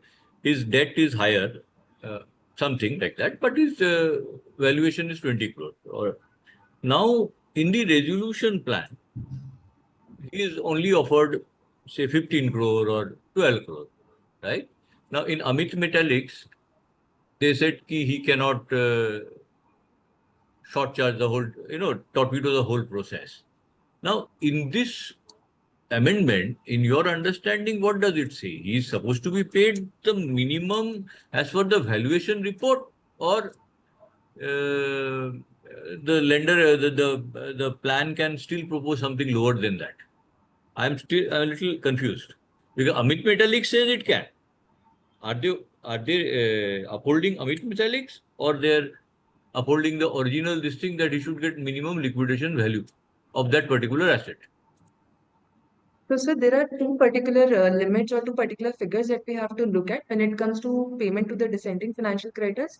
First is the liquidation value, and second is the priority under section, as per the priority under section 53. But if we consider the issue practically, when the company goes into liquidation, the value significantly falls because of deterioration of the asset quality or other factors, and accordingly, what payment and as we are considering the lower of the two, to my understanding, the liquidation value will be the one that will be paid to the dissenting financial creditor. So basically, the liquidation value which is derived at the time of the CIRP. Now, Yes, sir. in CIRP, you are valuing the whole enterprise, Right. whereas in liquidation, you may end up valuing each asset, right? And as you rightly said, when it actually comes to liquidation, the value can fall. Right. So, क्या पकड़ेंगे? So sir इसमें मेरी CIRP understanding ये बोलती है कि अभी दो वैल्यूज है, we have two values, one is resolution value, one is liquidation value. So liquidation value, as you said, we'll do vertical comparison, we'll see कि at the time of liquidation what could have been paid to this person. If say this company gets into liquidation, what would I pay him? Say you say madam वो speculative हो गया ना. For example, late हाँ अस से liquidation में जाता है, हाँ, तो हाँ लिक्विडेशन के जब जाता है, अगर हम वापस से उस एसेट्स की वैल्यूएशन कराते हैं उस समय, तो वैल्यू कुछ अलग आएगा, नहीं सर, है ना?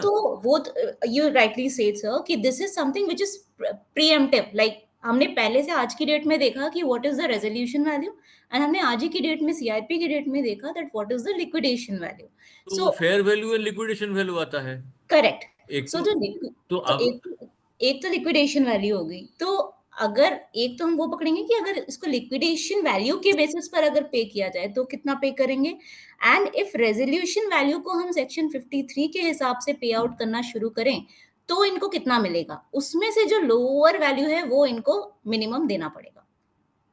तो आप ये बोल रहे हो ultimately what it means they are upholding Amit Metaliks saying कि अगर let's say the resolution applicant says कि मैं इतना ही दूंगा, है ना?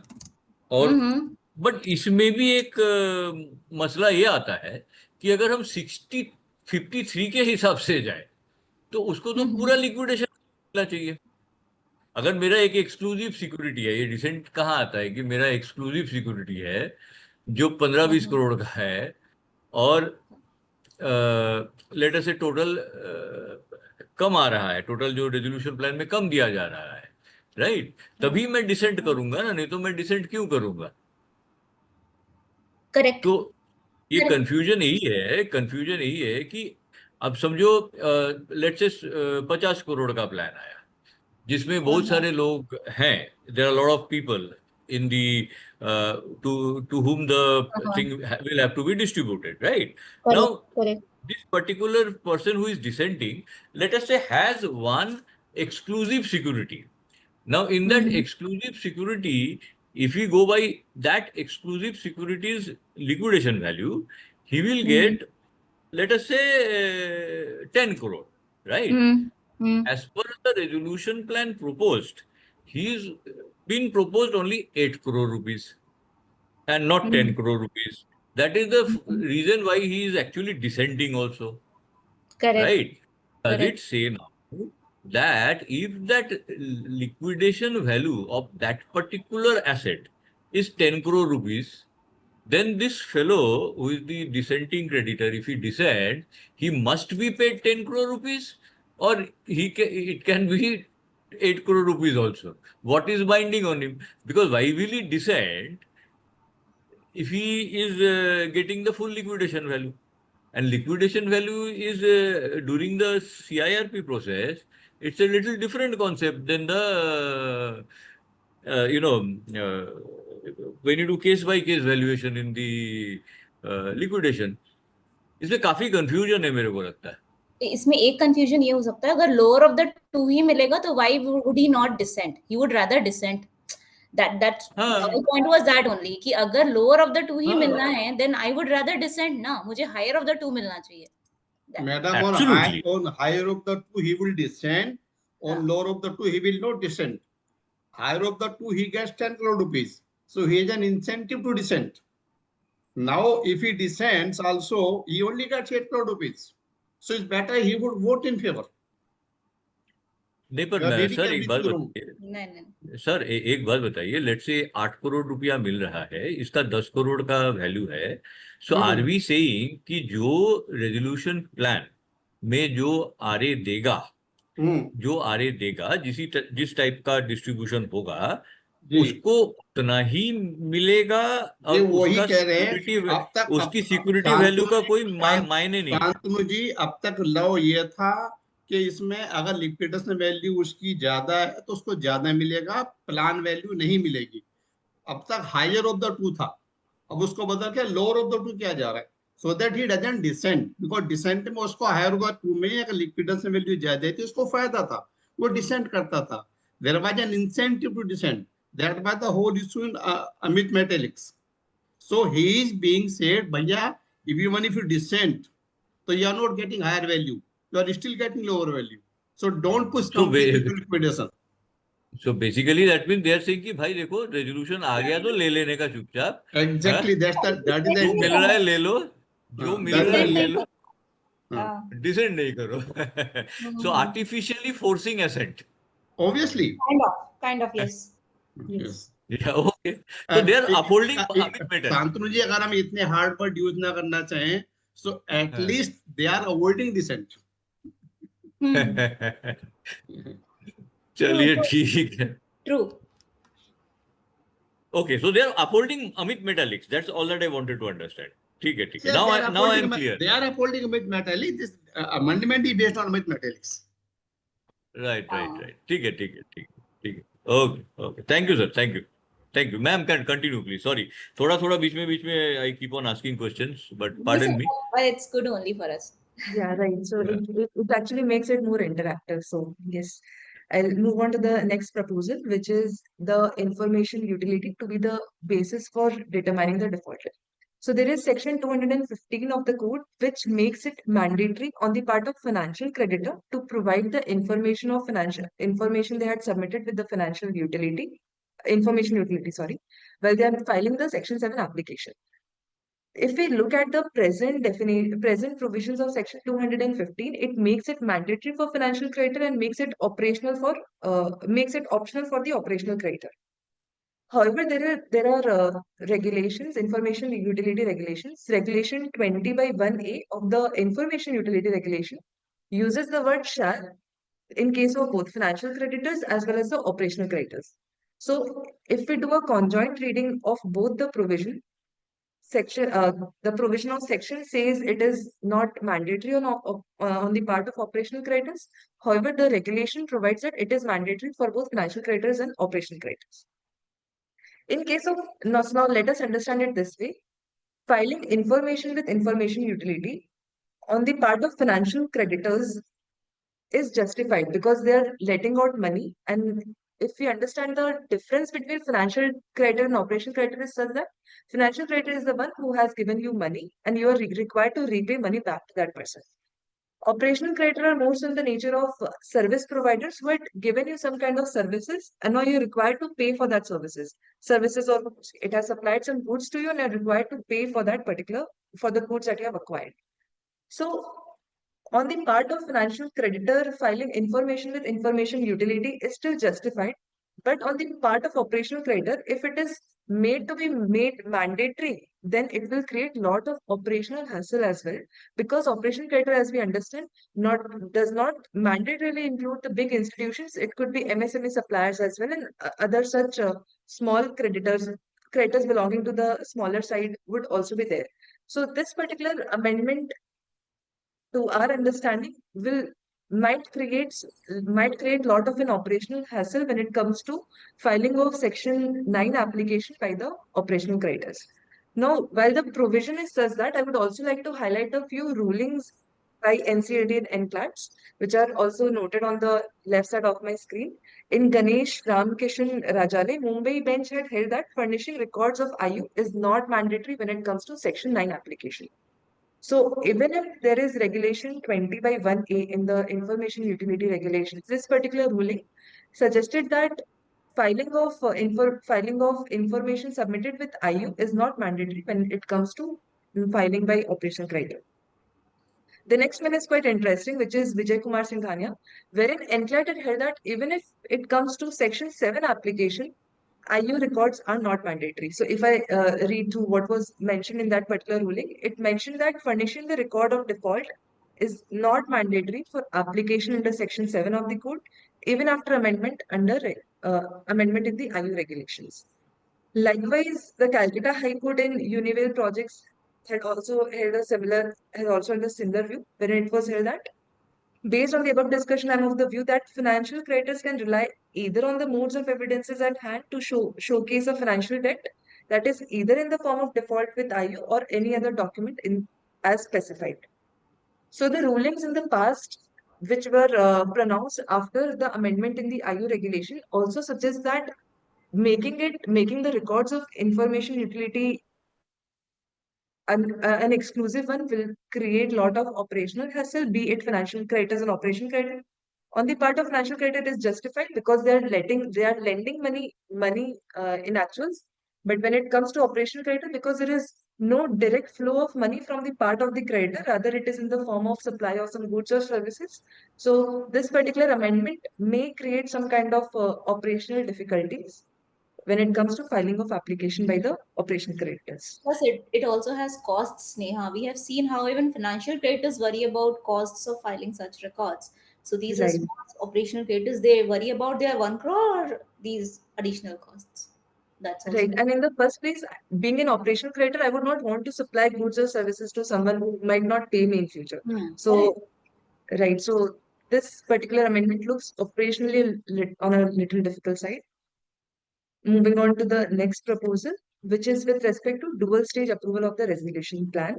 So recently, in the month of January or February, if I recall correctly, there was a discussion paper floated by IBC where a similar proposal was there, wherein they are proposing a two-stage resolution to approval of two-stage approval process for the resolution plan. First is where the implementation framework is approved, and after the next and within the next 30 days, the manner of distribution is approved by the adjudicating authority. Now we need to understand that this dual stage approval is not required in all the cases, and only if the COC by a voting of 66% takes a call that they would want to go for a dual stage approval, first the approval of implementation mechanism and thereafter the distribution, then they can opt for this particular mode. But the time frame between approval of implementation and distribution is provided to be 30 days. Within 30 days, the next application for approval of approval of the distribution mechanism is to be filed with adjudicating authority. Other one is quite a significant one that talks about life after CIRP. This Vinod sir dealt quite in detail, which was dealing with the Gujarat Urja ruling that dealt with anti-deprivation rule. So I'll just maybe move to the next one because we have already discussed this one in quite detail. Second one is, I call it CIRP 2.2. So CIRP 2.2 is basically once the CIRP had initiated, it somehow reached a stance where, as per the present set of provisions, the company will be slipped into liquidation. Now, when does liquidation start? There could be three possibilities. First is no resolution plans were received when the CIRP was ongoing.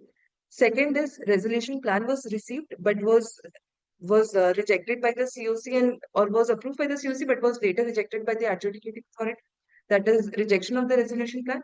And third is where there is contravention to the approved resolution plan.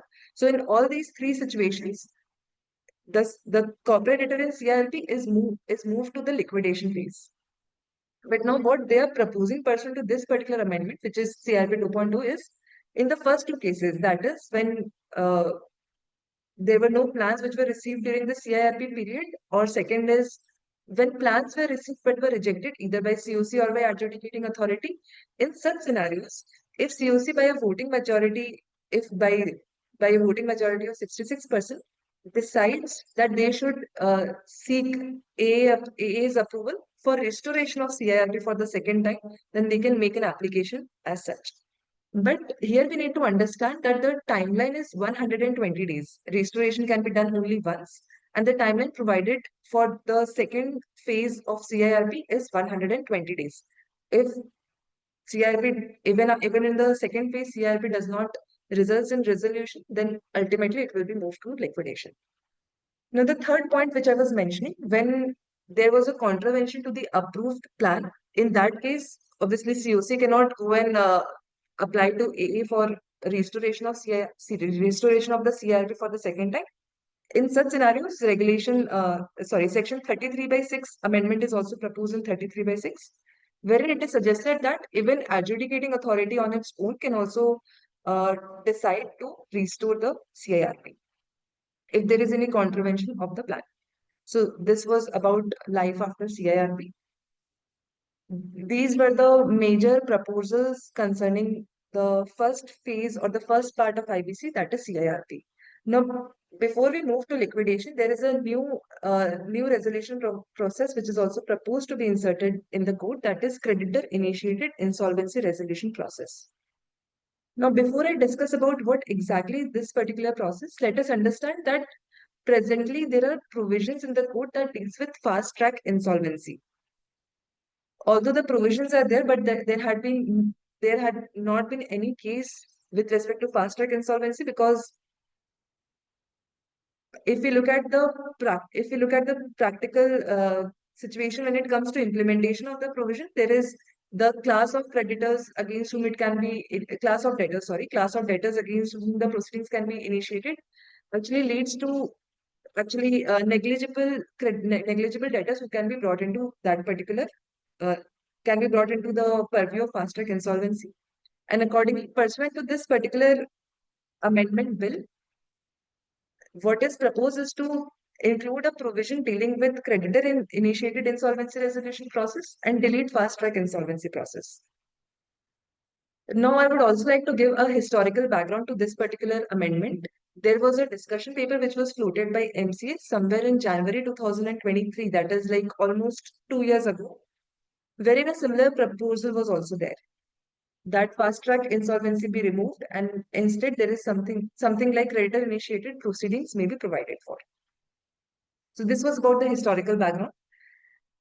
Now, before getting into the depth of how the process will flow and other steps involved in the process, the idea behind creditor initiated insolvency resolution process, from what we could understand, is to provide minimal intervention of adjudicating authority. That is, the process should be designed, or process should flow in such a manner that intervention of AA is negligible. The reason behind the same is quite obvious, because the benches are already quite overburdened with cases, and if this new proceeding or the new process is also put before the adjudicating authority, it will eventually not fulfill the prescribed timeline for completion of the process. And the intent was such that adjudicating authority's intervention should be minimal. However, when we'll run through the process law, we'll get to know that even if the intent was something to make adjudicating authorities' intervention minimal, there are several areas where the intervention is made to be mandatory. I'll discuss about those specific areas where even after the intent was something else has been proposed in the bill. So before getting into that particular thing, let us just have a look at how the process will flow. First is the class of financial creditors, which will be provided for by way of regulations. If there is any default, once again, the creditor will have to look at Section 4 of the code, which provides a limit of at least 1 CR for the purpose of initiating IBC proceedings. So if there is a default of 1 crore, the financial creditor concerned may initiate the process. For the purpose of initiating this process, there are two-level approvals which is required from the financial creditors belonging to the same class. First is at the time when I'm deciding, if I'm that financial creditor who is wanting to initiate this process, I need to take approval from at least 51% of the financial creditors belonging to the same class. After taking approval from the financial creditors, I need to send an intimation to the corporate debtor that I'm going to start the process against you. Corporate debtor is given a timeline of 30 days for the purpose of responding as to why the process should not be initiated against it, or for the purpose of maybe resolution or settlement, something like that. And after the expiry of 30 days, the financial creditor concerned once again needs to go to the financial creditors of the same class and take their approval with a majority of 51%. So there are two stages of approval. First, when I'm intending to start the process, and second, after the expiry of 30 days from my initial approval. At this stage, if the financial creditors they allow the initiation of the process, then the process moves forward.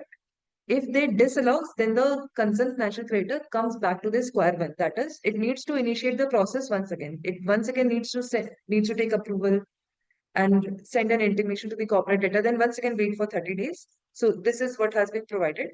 However, practically speaking, this looks little illogical, that if the approval has not been granted by them by way of 51% majority, if I go back again to them for the purpose of initiating, what will be the motivation for them to allow it, which they have actually disallowed in the first place? So this, if the approval is not required, if the approval has not been provided by the financial creditors at the second time, then bringing the financial creditor back to square one looks a little, out of context. Now let us consider the situation where the financial creditors have also approved the initiation of process for the second time. After this, the resolution professional is appointed. Before I move ahead with what are the next steps, let us understand the timeline first because it is quite important. When it comes to CIRP, the timeline is 180 days plus 90 days and a total of 330 days. But when it comes to creditor-initiated insolvency resolution process, there is a timeline of 150 days. That is 5 months. 5 months timeline is provided. Within this 5 months, the process is to be concluded.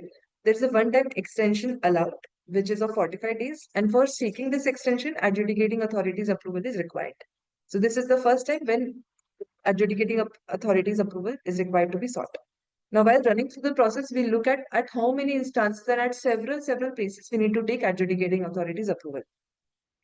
So this was about the timeline, but the Ma'am, there is one point of 51% FC's approval for initiation before at the time of intimation to CD. So, yes, in that case, if some credit wants to initiate the process, he has to compile the list of all creditors and then take approval from them. Or how it works? How it, right, sir. And this will also have some practical difficulties. So when the complete set of regulations will come, then we'll have a better idea of how the process is proposed to be thrown. Because being a creditor, I might not be aware as to which all lenders are also yes. there with, right? So at that stage also I'll need information from the corporate debtor. So this might create a bit of an operational hassle too, but how this will be taken care of, which I think we'll be able to know better when the rules are also, I mean the regulations are also notified. Also, Right. one question that I could think of during this process, the first one, CIR, this thing, will Yes. 29A be still applicable? Because if That 29 is applicable, then there is no incentive for the corporate debtor to even cooperate, you know. It will rather create some hassles. But if 29A is not applicable in this thing, it is basically court, you can say restructuring with the help of the court. That's it. One time settlement types of stuff just. OTS, yeah, it's OTS through IBC. Hmm. 29A अगर लगा दिया और इसमें भी बोला PUF ही करो, तब तो ये गया काम से, कुछ नहीं होने वाला है. Hmm. right, sir. Although presently they have not explicitly specified in the code that whether 29A will be applicable or not, but because this particular provision are also under the review stage, we believe It that should not be. It doesn't make sense because आप उसी को बोल रहे हो and किससे plan मांगोगे? उसी से मांगोगे ना, रिस्ट्रक्चर ही करोगे ना. I Otherwise, what think was wrong? I think अभी proposal में it applies. I think Neha 29A still applies to the proceedings under creditor initiated insolvency proceedings तो शायद because कोई रिप्रेजेंटेशन करना चाहिए इसके बारे में, क्लैरिफिकेशन लेना चाहिए, क्योंकि if at all this is applicable, how is it implementable? 58E says that the RP will have to prepare a report which says that the resolution plan complies with the requirements of section 29A and 30, which shall तो mutatis mutandis apply to the proceedings under this chapter. right precisely, and तो ये क्या है ना madam, cut and paste कर दिया drafting में. someone needs to point it out at this stage itself कि इससे कोई काम होने वाला नहीं है. This will become like your that pre-packaged pre-packaged, insolvency. हाँ, right. आप मेरे को ही बोल रहे हो कि तुम अपनी गलती बताओ. मैं क्यों बताऊं?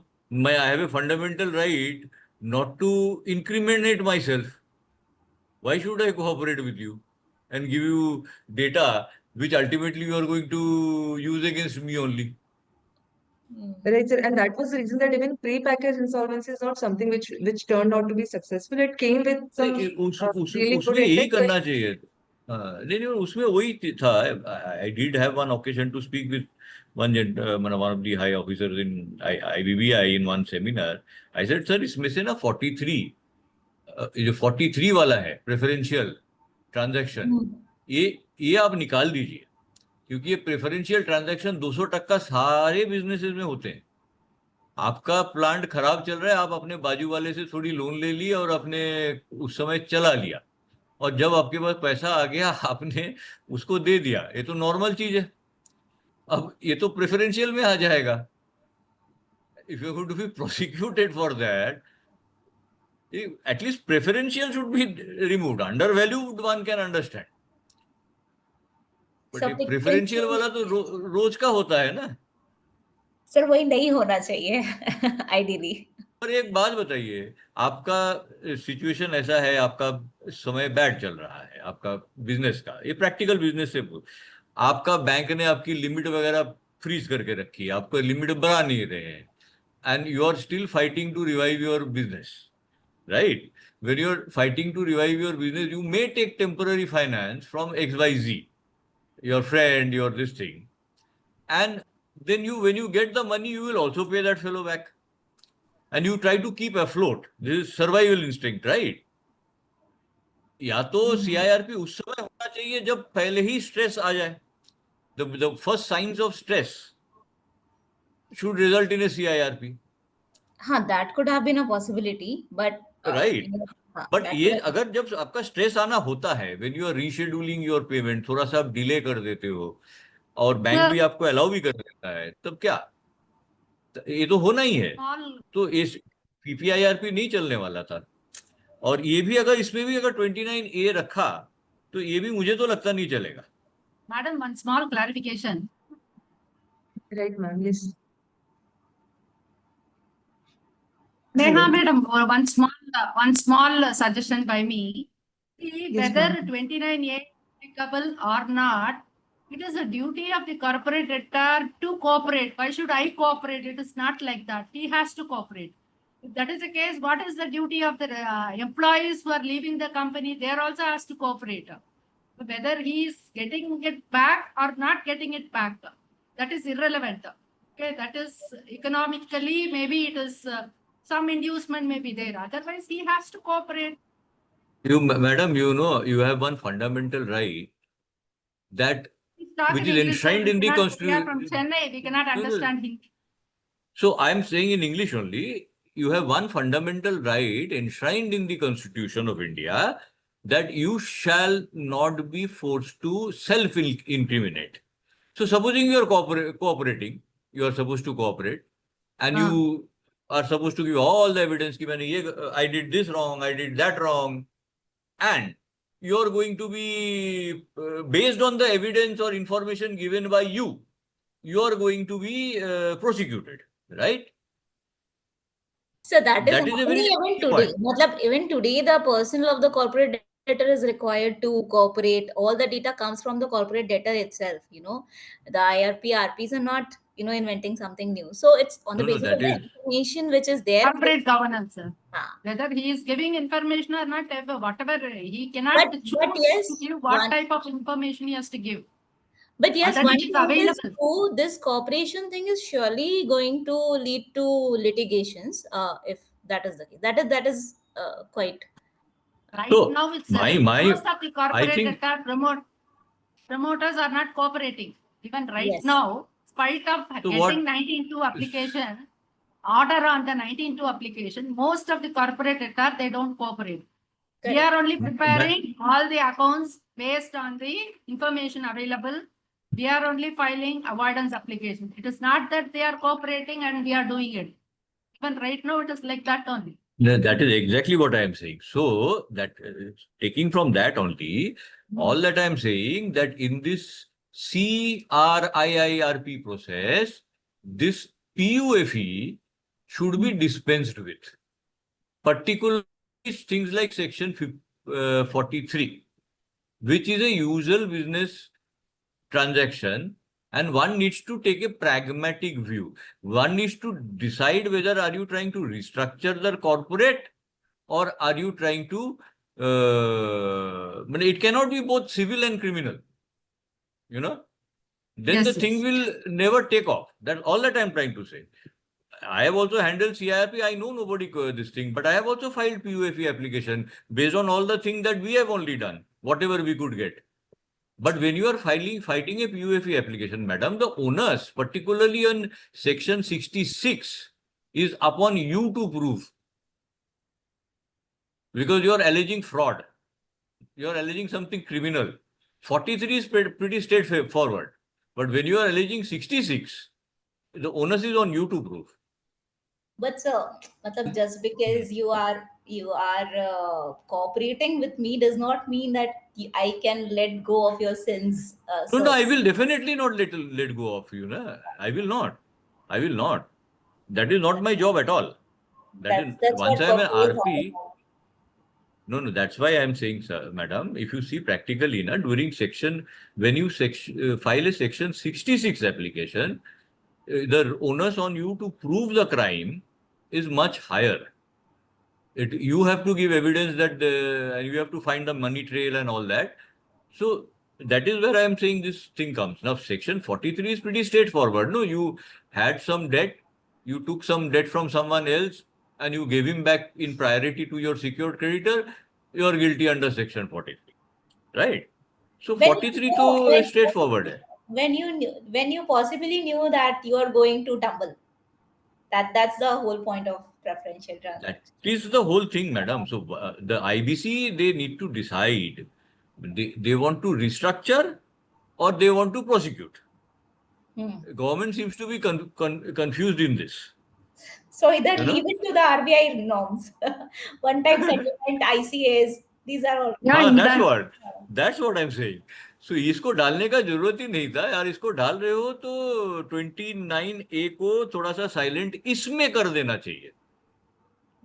CIRP में, not from the IR. That CIRP ठीक है, let it be. But CIIRP, then you will actually get a lot of corporates coming forward with the That banks is true. trying to restructure themselves. Huh? Before they become really bad, people will try to restructure themselves. Otherwise, कुछ नहीं होगा. Yes, some immunity should be given to the promoters. Unless there is an intent, there may be losses, there may be accounting, misaccounting, all those things may be there. But the intent of fraud, if it is not there, they should be given the immunity. That is true. Without that, where is the point in getting resolution? That is 100% correct. What Mr. Santanu sir is saying is very correct. Unless some immunity is given to the existing promoter, nothing, I don't think the restructuring will not happen in effective manner. So the central issue is that of 29A. If it is there, it will cause problems. If it is not, we are like. Intent 29, to deceive 29, as per the intent to deceive as per Contract Act. If it is there, the matter can be pursued. Even right now, on all the PUFE application, the court is telling in case of 66 applications, there is no intent to defraud. So intent is very, very important as per the Contract Act. It is very difficult to establish that intent.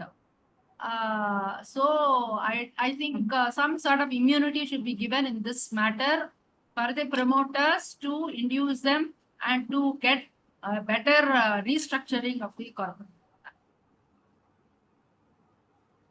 Okay, please continue. Sorry, Maybe then I somebody. again butted in.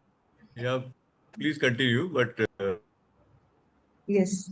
So basically, let's just understand the process at this stage. So we had a quite an intellectual discussion as of now that the process has certain gaps as well. And as I mentioned some time back, the intent was to keep the minimal intervention of adjudicating authority. But the process flow as is presented now, it says that even adjudicating authority's intervention is also sought at multiple instances. So what will be and when it comes to saying that timeline is a factor which might attract financial creditors to this particular process, then I would not agree to that because as we know the ground reality when it comes to IBC matters that even if there are strict timelines, but the timelines are such that they are hardly complete within what has been prescribed. So now looking at the process as is provided as of now, once the resolution professional is appointed, he is under the obligation to do a public announcement, and the timeline of 150 days start from this particular phase after the public announcement is has been made. At this stage, the RP is also required to send an intimation to the IBBA and the adjudicating authority, stating that the initial compliances, that intimation to the operational credit, intimation to the corporate debtor and approval of financial creditor of the class has been taken twice. So this is the second point where we see that adjudicating authorities' intervention has been provided for. Next step is that RP invites resolution plan for the approval of the COC. If the plans are received, then the same is placed before the COC for its approval.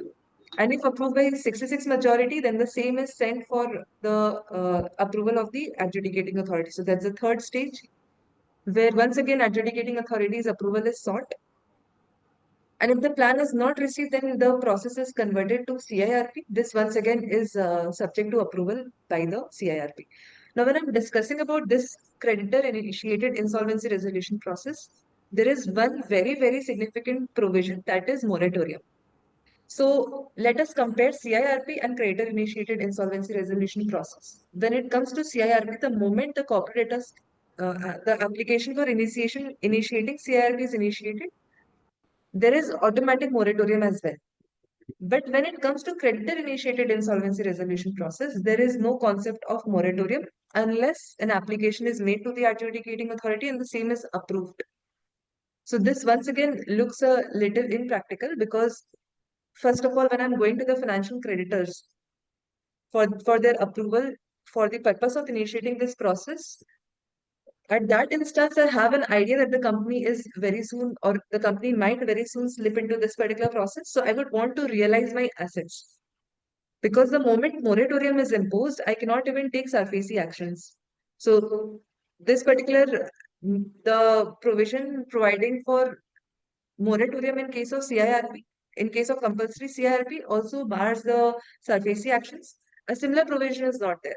So this might once again be a little, impractical, because if I have an idea that the company is into this state of financial distress, I would like to, being a financial creditor, I'd like to just sideline whatever money I could get by realizing my security interest. So this was about a broad overview of how the process will look like. Next, coming to liquidation. Liquidation process, as Vinod sir also mentioned, this is extremely significant. The proposals relating to liquidation stage, first of all, is the moratorium. Presently, there is no provision as similar to Section 14 in case of liquidation, and that is the reason it results to several litigation at different forums.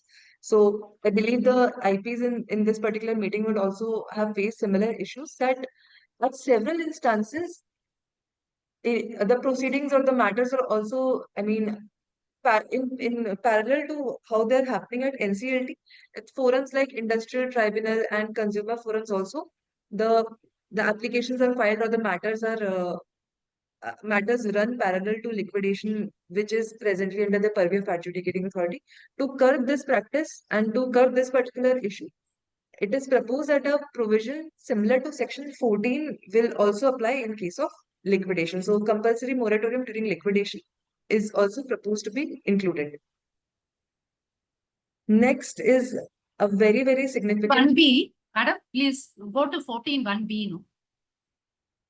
The earlier one.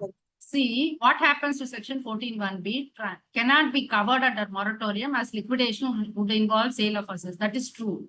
But transfer of assets rights by the CD by other agencies, like, see, nowadays we are getting a lot of litigation because of some government enforcement agencies selling it.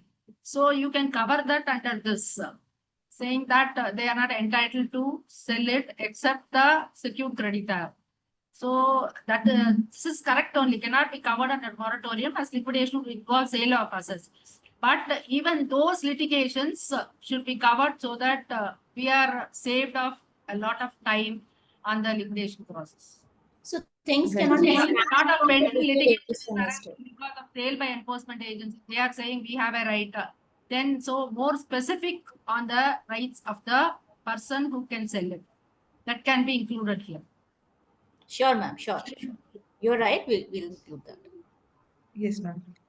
Next, moving on to a very, very significant proposal, which is no stakeholder consultation in liquidation. So initially when IBC came into picture, there was no such concept of stakeholder consultation when it comes to liquidation. So we need to first understand that when the company slips into CIRP, the idea is resolution. The idea is to bring the company which is in financial distress out of that state of insolvency.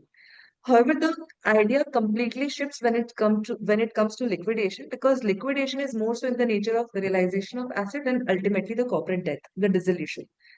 If I talk in a layman's language, and that was the reason that there was a complete supervision of COC. Every action that an RP takes while conducting the CIB process is approved by the COC. There is also provisions for compulsory monthly meetings of COC as well, which was included last year itself. But there was nothing called COC or such committees when it comes to liquidation state, as well as which was present when the code was enacted originally. However, subsequently, what happened? A provision dealing with stakeholder consultation was included in the liquidation regulations.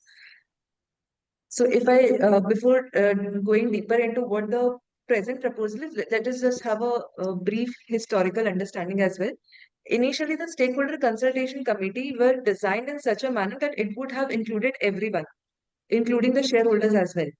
But subsequently, the amendments were proposed, and as per the provision as they stand now, all the creditors of the corporate debtor formulate the stakeholder consultation committee. If I compare it with COC, COC is formed of the financial creditors. However, stakeholder consultation committee comprises of all the creditors except those who have realized their security interest under Section 52. So, excluding those creditors and obviously the related creditors, all the other creditors form part of the stakeholder consultation committee. Now, even if the name of the committee says that it is stakeholder consultation, although the word consultation is there, however, the role and responsibility of SCC says that they are kind of controlling the entire liquidation process. The provision states that if the liquidator is not agreeable to the consultation or the advice given by the stakeholder consultation committee, then he needs to report the same to the IBBI as well as the adjudicating authority. So this stakeholder consultation is only in the name, and in practice, and obviously no liquidator would want to deviate from what the SEC is deciding to pursue, because that will actually lead to other operational actionables on his part. But this entire concept of stakeholder consultation is now proposed to be omitted and replaced with COC, who shall be continuing in the liquidation proceedings as well. Now, there is one very, very important, the applicability from when this particular COC will continue in case of new liquidation matters only, or if they will continue in the existing liquidation matters as well. So there's a proviso to Section 21, which states that this proposal of allowing COC to continue during liquidation, or rather making COC's role mandatory during liquidation, will also apply to the ongoing liquidation in which dissolution application has not been filed.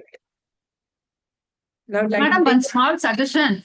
You said COC of CIRP will be constituting the COC during liquidation also. Suppose if some secured creditor have not filed their claim during CIRP, they have filed during liquidation, that can be considered no. So instead of saying COC from CIRP, all secured and unsecured financial creditors have filed their claim. Right, ma'am, your answer actually lies under Regulation 12 of the CIRP regulation. So I'd like to take hint from there. Wherein, say, when the claims were initially invited by the IRP, at that stage, a particular financial creditor had not submitted his or her claim. So, basis the claims which were received by the IRP, COC was formed, and this particular creditor comes at a later stage. So that if this creditor comes at a later stage, he will still be made part of the COC, but that will not impact the decisions which were already taken by the COC in his absence. So similar stance, I believe, should also apply in case of liquidation as well. If a particular financial creditor, now because COC comprises solely of financial creditors, if a particular financial creditor did not submit his claim during the CIRP stage and later submits during liquidation stage, then that will not impact the decisions which have already been taken care of. But what is a more significant issue, what I see is the continuation of COC, not just in case of the new liquidation matters, but also in the existing liquidation matters in which dissolution application has not been filed. Now, it will have a far-reaching implications, because as we look at if we look at the ground reality of the matters, of the liquidation matters, almost 70-80% cases have crossed the timeline of 1 year. So presently, there's a mandatory timeline of 1 year for the purpose of completing the liquidation proceedings, which was earlier 2 years. But if I look at the ground reality, there are several matters which are running since like 3, 4, 5 years, and the COC have already been dissolved after the company slipped into liquidation. Now, formulating the COC once again during liquidation will be a quite a significant challenge, I believe, both operationally as well, implement from the point of view of implementation as well. So this particular amendment, I think, specifically from the perspective of including the role of COC in the ongoing liquidation, will have far-reaching implications. There's also another point, Neha. When it comes to liquidation, there might be secured creditors who would rather realize the security interest and not relinquish it. Will they still form part of the COC? I doubt so. Because if they do not have any stake in the liquidation estate, they are taking away their asset. They should rather not have any representation on this. They should not have any continued representation on uh, this COC during liquidation, to say. But this part has not come out in the amendment bill, right? There's nothing of that sort.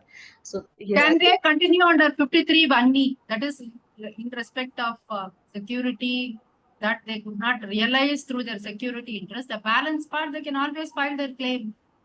It is available to them right now also.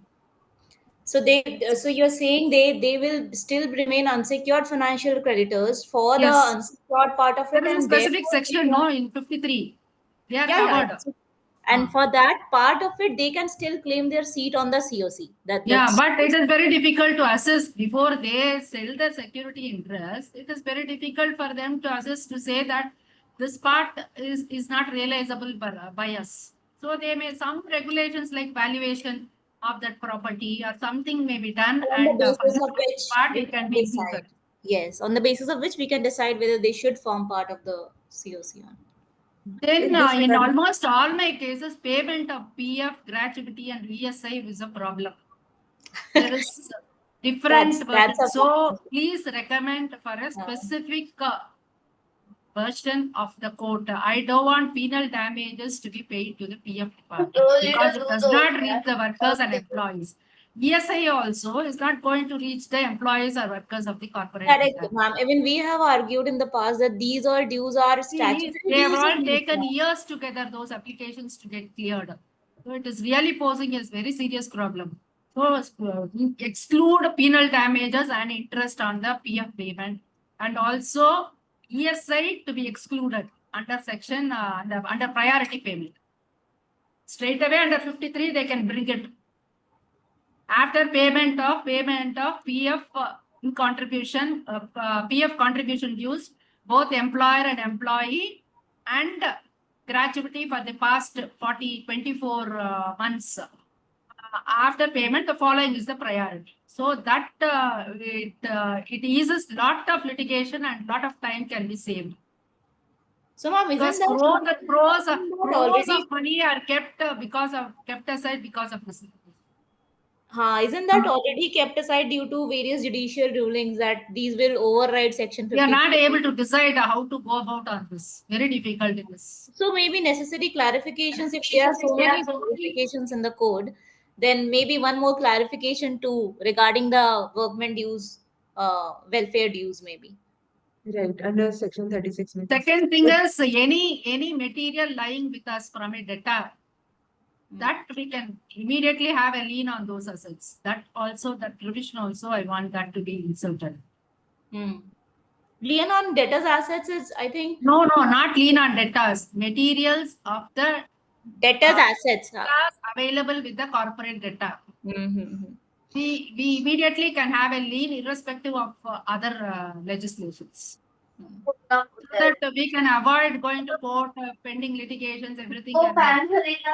So I think similar provisions are there in US. We can take cues from there, Neha. Because courts are not agreeing. They are saying Contract Act is covered for them. There is no such lien. But those assets belong to the They paid up. That is the debtors paid for it, and it is lying with the company for some job work. So still, they have not paid the money. We have a lien on that. Why should we leave it? That also can be covered. I faced a lot of litigation on that. Okay. Right. Neha, we can continue. Please recommend. So next proposal is with respect to no more automatic appointment of liquidator. This once again because Vinod sir discussed in Sorry detail. to So disturb you. Can the RP continue as liquidator? So, ma'am, in case of appointment of liquidator, the existing situation is such that the resolution professional appointed during CIRP shall act as liquidator for the purpose of liquidation, unless he is replaced as such by the adjudicating authority. But now the provision is such that this continuation of the RP as liquidator will no longer be there, and COC's approval by way of 66% majority will be required to actually confirm if the existing RP can continue as a liquidator. So there is no more automatic continuation, but approval of COC will be required. Right now, COC is giving their approval for appointment as liquidator. That is being considered by AA. So you mean to say that with the approval of AA and approval of COC, they can continue? Right, Yes, ma'am. yes. Yes. No. So what happens, what my reading is, before you file the liquidation application, in the last COC which decides for it, you may have to make a proposal that the existing RP continues as the Liquidator. liquidator. Now, typically what will happen, Huh. the COC may invite fee quotations as they do from other RPs, and whoever is the L1, they will say, okay, this fellow is the L1, हम इसको देंगे, और if you match their fee quote, then we will recommend your name. This has happened. This happens regularly, because today also the COC has the power to recommend a different liquidator if they choose to. It's not really automatic. So, sir, if I yeah. may interrupt. Yes, sir. So basically, in case of voluntary liquidation, this becomes a case when the fees is determined pre-hand. But when it comes to liquidation, because the formula as to how we will be calculating basis realization and distribution of the asset during liquidation stage.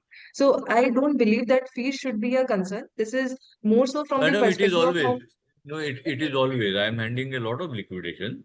And basic thing of what happens, before the liquidation, they take quotations from RPs who wants to act as liquidator, and then they go by how much discount would you give over the chart rate. Okay, that's the way it goes. So if somebody will say, I will give you this much, I will give you this much. So they will say, okay, this fellow is giving me 70% discount.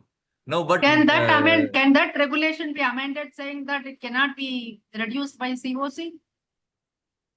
Well, it can presently always be the reduced. It can always be reduced by COC. It's a commercial wisdom. Of course, it can be yes. reduced by COC. See, everything against the RP can be done by the COC. You really don't have any cardinal right to continue. And now in liquidation, the initial regulation was that they had to give a reason why they want to remove you. Now they don't even have to do that. They can simply remove you, by a 66% majority. Yeah. So you are no more, in the new amended scheme of things, you are no more really a quasi-judicial authority or anything of that sort. Okay, you are just a RP who is continuing the liquidation process. You are selling the asset, and I understand whatever they have done with all these timelines and all that, they expect you to just sell the asset, finish off the matter and go. Finish off the matter and go in terms of file a dissolution application. But they have actually left a lot of open-ended things as to what happens to the litigation, as to what happens to all these things, So dekha jayega. What happens if the assets are not able to be taken control of? What happens to that? all this will have to be seen as time goes. They have not even given any discretion to the COC itself, who is supposed to supervise your liquidation, to authorize you to file for an extension. They are saying 180 days plus 90 days maximum. Most of the That part liquidation also, cases, yes. most of the liquidation cases, we also know, madam, are going on for years together for But various looking at reasons. the experience of even CIRPs, there was a maximum timeline for CIRPs as well. But CIRPs also go on and on by extensions. That is true. If the Supreme Court Practical tomorrow realities turns are very around, different from what's written no, in no, the land. that is right, madam. Tomorrow, in this case also, this 14 days, they shall this thing. Then nothing happening. The first question that I had put on this thing, what happens to this cardinal principle of right to be heard, natural justice? Hmm. Which is where the whole thing went for a toss in the first place. No, when the Supreme Court said that principles of natural justice has to be adhered to by the NCLT. The moment you do that, then that will again go for a toss. The Supreme Court might again say this is directory and not mandatory. Hmm. Actually, the liquidation cases where assets are not there is more difficult than the corporate debtor which have assets. There is something at least to do. Here there is nothing. So we keep nobody is there to pay also for it. Okay. Yeah, No, when the here, employee is telling that you madam, please close it if you madam, are here not getting money. So here one thing is very good Really, that that they is are very proposing. tedious. Where they are proposing, no, but here they are proposing that the COC can straight away resolve to dissolve the company. That they are Yes. proposing that. So which is a very good this thing. That will take care of most of these cases where there are no assets. Correct. You In know, fact, and sir, you don't really have to. in the past as well, adjudicating authorities have allowed direct dissolutions. In the past as well. Yeah, but now the act is specifically empowering the Correct. COCs Correct. Correct. to say that. So if the That COC becomes easier. realizes That becomes nothing. easier. Easier for all. That is a very, yeah, that is a very good provision in this. Correct. That is the biggest positive that I see in the liquidation amendment. But I only don't see this thing. Ki what happens where assets are not under your control due to several factors and they cannot be sold. The That huge becomes company, contentious. yeah, Yes. So And how that will is quite you? a significant bit which has not seemingly not been addressed in the bill as well. Yeah. So I and think there are many. ultimately the liquidator's fee is based on realization of assets. And what if the assets are stuck with Was the it? that's the No, so basically, if you are supposed to only run 180 day plus 90 days, my reading is, and then you have to file a dissolution. You don't know what to do with the asset. The COC will have to tell you what to do, what they want to do with the asset. My line of thinking is instead of asking for a success fee, you simply say you give me my monthly fee for this period of time.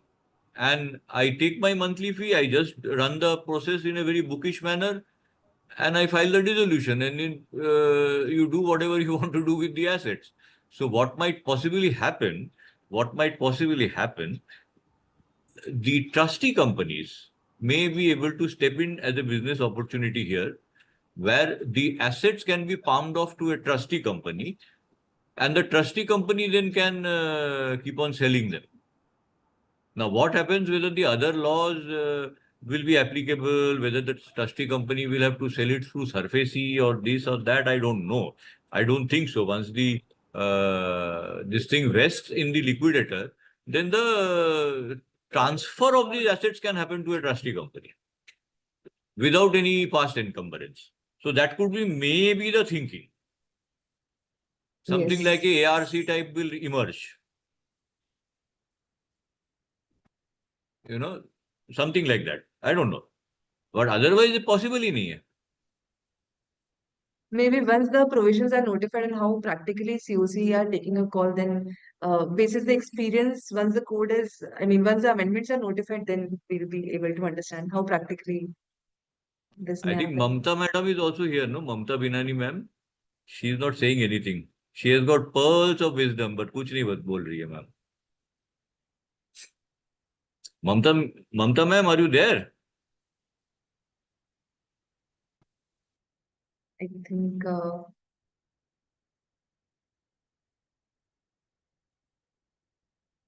maybe we can move forward. I think we can move forward Yeah. without.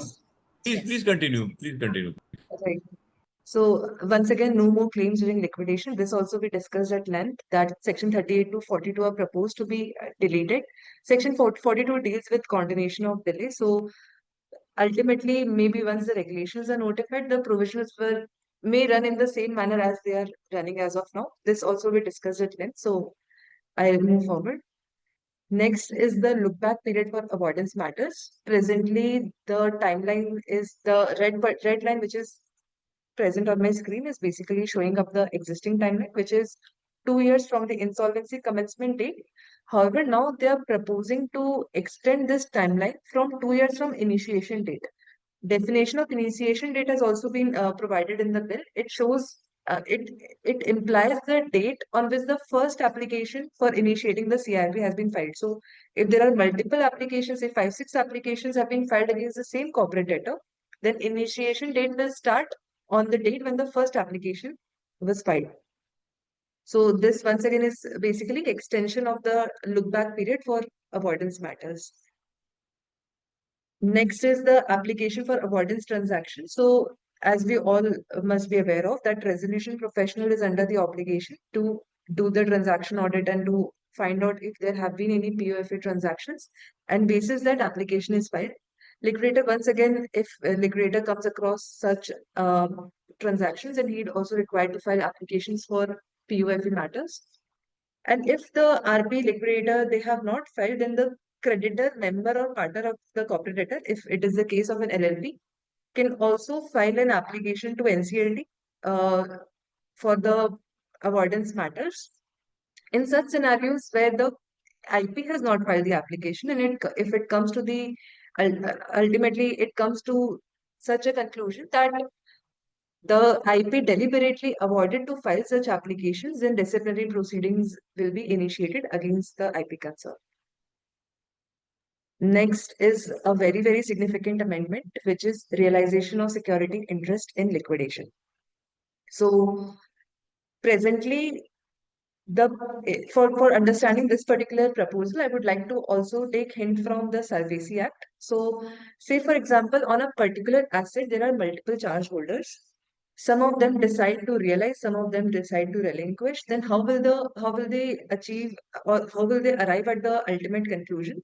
So there is a particular provision in the SARFAESI Act, section 13, subsection 9 of the SARFAESI Act provides that if out of the total creditors who have created the security interest by a majority of 60%, 60% decides to realize, then realization will happen. If they decide to relinquish, then relinquish will happen. Basically, whatever will happen will be decided by the creditors who have created the charge on that particular asset by a voting majority of 60%.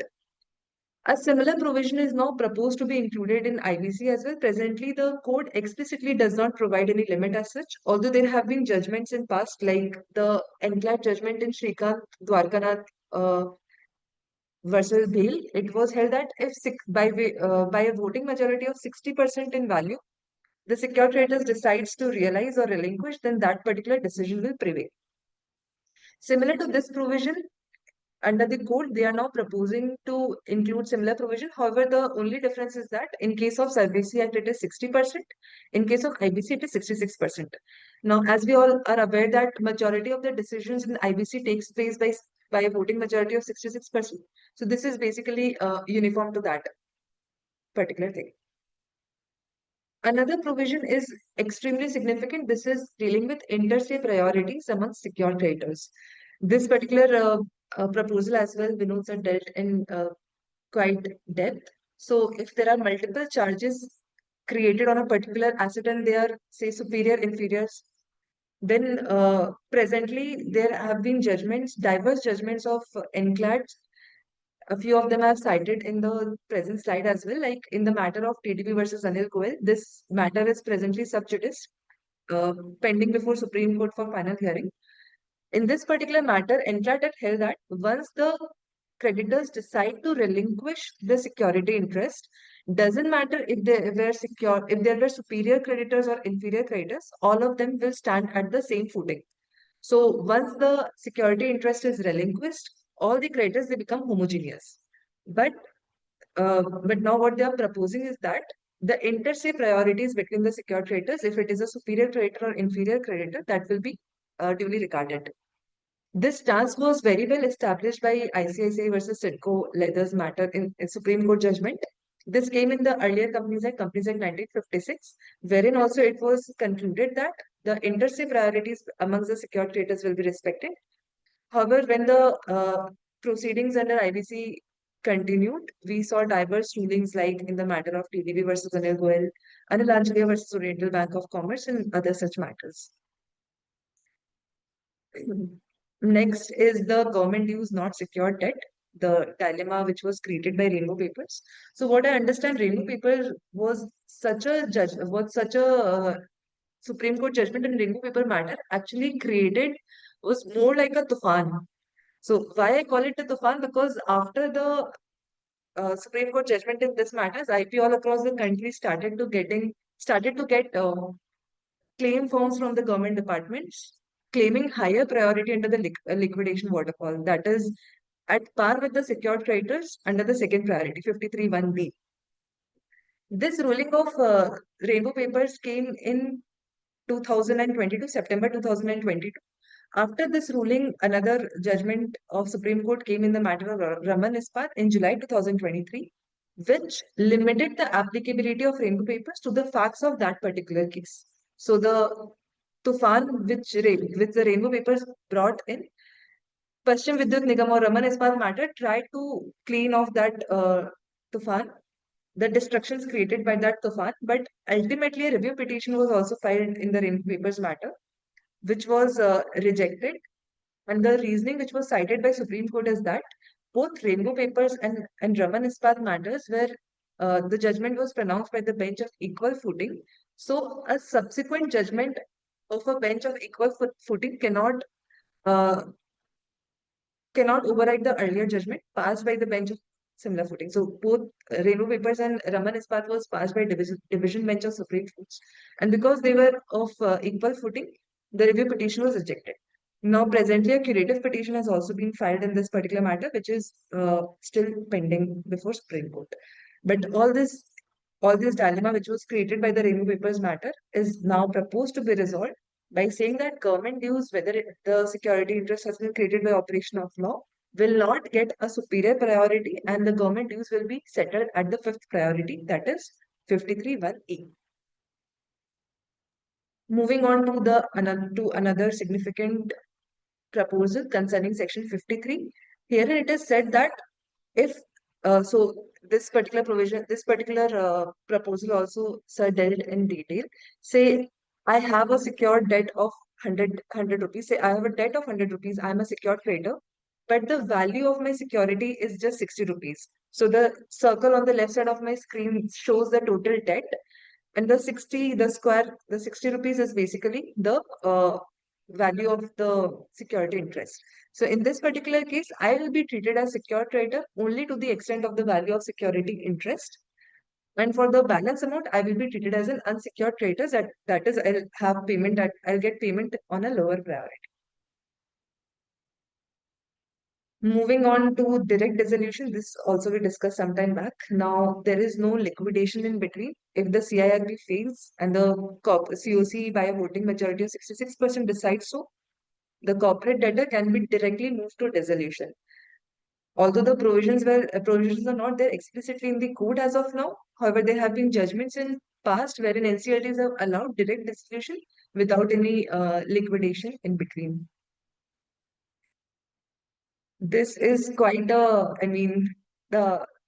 infographic which I've put on the below right side of my screen. So there's a fat person, which is the timeline. The fat person is basically the actual timelines, which it takes for the purpose of completing the liquidation proceedings. And the trouser in his hand is basically the statutory timeline provided for completing the process. So presently the timeline of 1 year, that is also falling short for the purpose of completing the proceedings. And now the proposal says that this 1 year timeline will be reduced to now 180 days. So the amendment has been brought in with a good intention so as to complete the liquidation proceedings faster. But the ground realities and the timeline which it takes for completing the process is such that it looks almost I beg to disagree with this intent here, because I'll tell you what, if statutorily everyone in the market knows that this guy has to complete the liquidation within so much period time. Okay. What they will expect, that I will get 100 rupees ka thing at 20 rupees. Why? Because this fellow has to complete. So he will keep on reducing the prices and I will wait. Right? Now, supposing you are the liquidator and you are supposed to finish all this within 180 days, what will you do? Anand Fanan mein aap bech doge. Right? It is actually going to erode value. You will get far less than the liquidation value. तो मेरे को तो लगता नहीं ये कोई practical या कुछ ये करने के लिए just to tick off the box, IBC को थोड़ा सा ना tick off the box type का बना रहे हैं ये लोग। लिक्विडेशन में इतनी जल्दबाजी करने की कोई भी जरूरत नहीं थी। क्या करोगे? डिसॉल्व दिखा के जस्ट एक स्टैटिस्टिक्स ही दिखाओगे ना, डिसॉल्व हो गया। बट क्या वैल्यू पे डिसॉल्व हो गया? दे वर सेइंग नहीं टाइम वैल्यू ऑफ मनी। अब कितनी डिस्काउंटिंग दोगे एक साल का? Will you give a 40% discount time value of money एक साल में? समझो अगर 100 रुपये का चीज है, अगर मेरे को एक साल के अंदर ही बेचना है तो मैं कितना डिस्काउंट में बेचूं? Right, and actually these timelines are quite impractical because see the chart the pie chart which is provided on the right side, this is taken from the IBBI data itself. So presently the statutory I don't know timeline why they are doing it. Madam, in other countries, there is no bar on time at all during liquidation. Because it's very difficult to bring the matter to a conclusion with so many aspects during liquidation. Other countries, there is no time limit at all for completion. Right, Only and we have actually these extensions. timelines, right, actually they are quite impractical as well, and like practically how we see these days, NCLT gives extension for like six months in one go. Now they're also reducing the extension period to 90 days. Presently, there is So no better specific. let it be 1 year.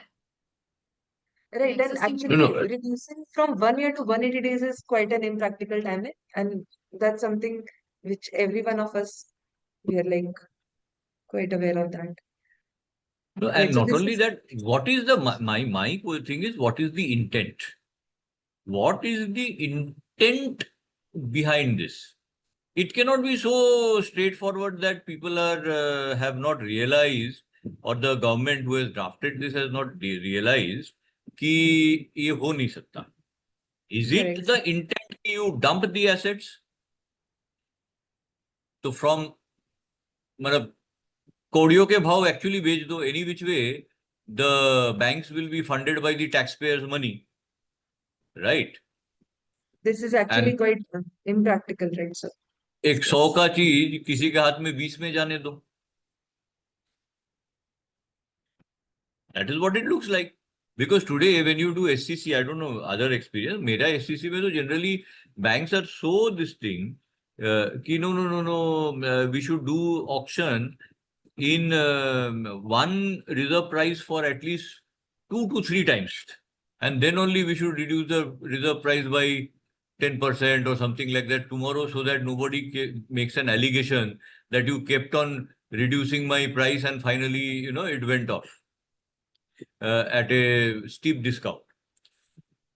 In Right. principle, I agree with that approach, because why should you let the market assume that you will keep on giving a discount? And doing this kind of timeline basically indicates that why is there no concept of value maximization during liquidation? That's what I'm trying to understand. Right, I agree to your submissions, I guess. Moving on to the voluntary liquidation bit. So this was about the highlights from the liquidation. from the voluntary liquidation point of view, once again, we are coming back to the discussion on timelines. So initially, when voluntary liquidation provisions were notified, there was a timeline of 12 months for the purpose of completing the proceedings. But after a round of amendment, they reduced the timeline from 12 months to 270 days or 90 days, 90 days where there are no creditors and 270 days when there are creditors. So this provision still remains intact. What they are now proposing is to provide a ceiling of 1 year for the purpose of completing these proceedings. Extensions in case of voluntary liquidation are also there, for which the approval is required from the contributories. But here also there are practical challenges because sometimes the income tax refund takes extremely longer timelines. And once again, just playing on the timeline front that will reduce the timeline, will keep cap limit on the timeline. This practically looks little not so, practical actually. This was about the voluntary liquidation bit. In addition to the timeline, they are now also proposing to include provisions dealing with reversal of the voluntary liquidation. So once the voluntary liquidation of the company initiates, presently there is no provision that provides for sending the company back to normal. So a proposal is there in the bill which says that if the special resolution is passed by the members of the company and if there are creditors by 2/3 of majority, so the approval mechanism which are there for initiating the process, if all those approvals are once again taken, then the company can once again be sent back to normal from the state of voluntary liquidation. So this was about the voluntary liquidation bit. So then what happens to the ROC filings not done in between and all those stuff if it goes back to the normalcy? During voluntary liquidation, ROC filings are not, annual filings are not done. Then the Right, board ma'am. meetings are not held. And Is- because there is a right, so basically, once the company slips into voluntary liquidation, just that at the time of initiating the voluntary liquidation voluntary liquidation, ROC filing bit is there.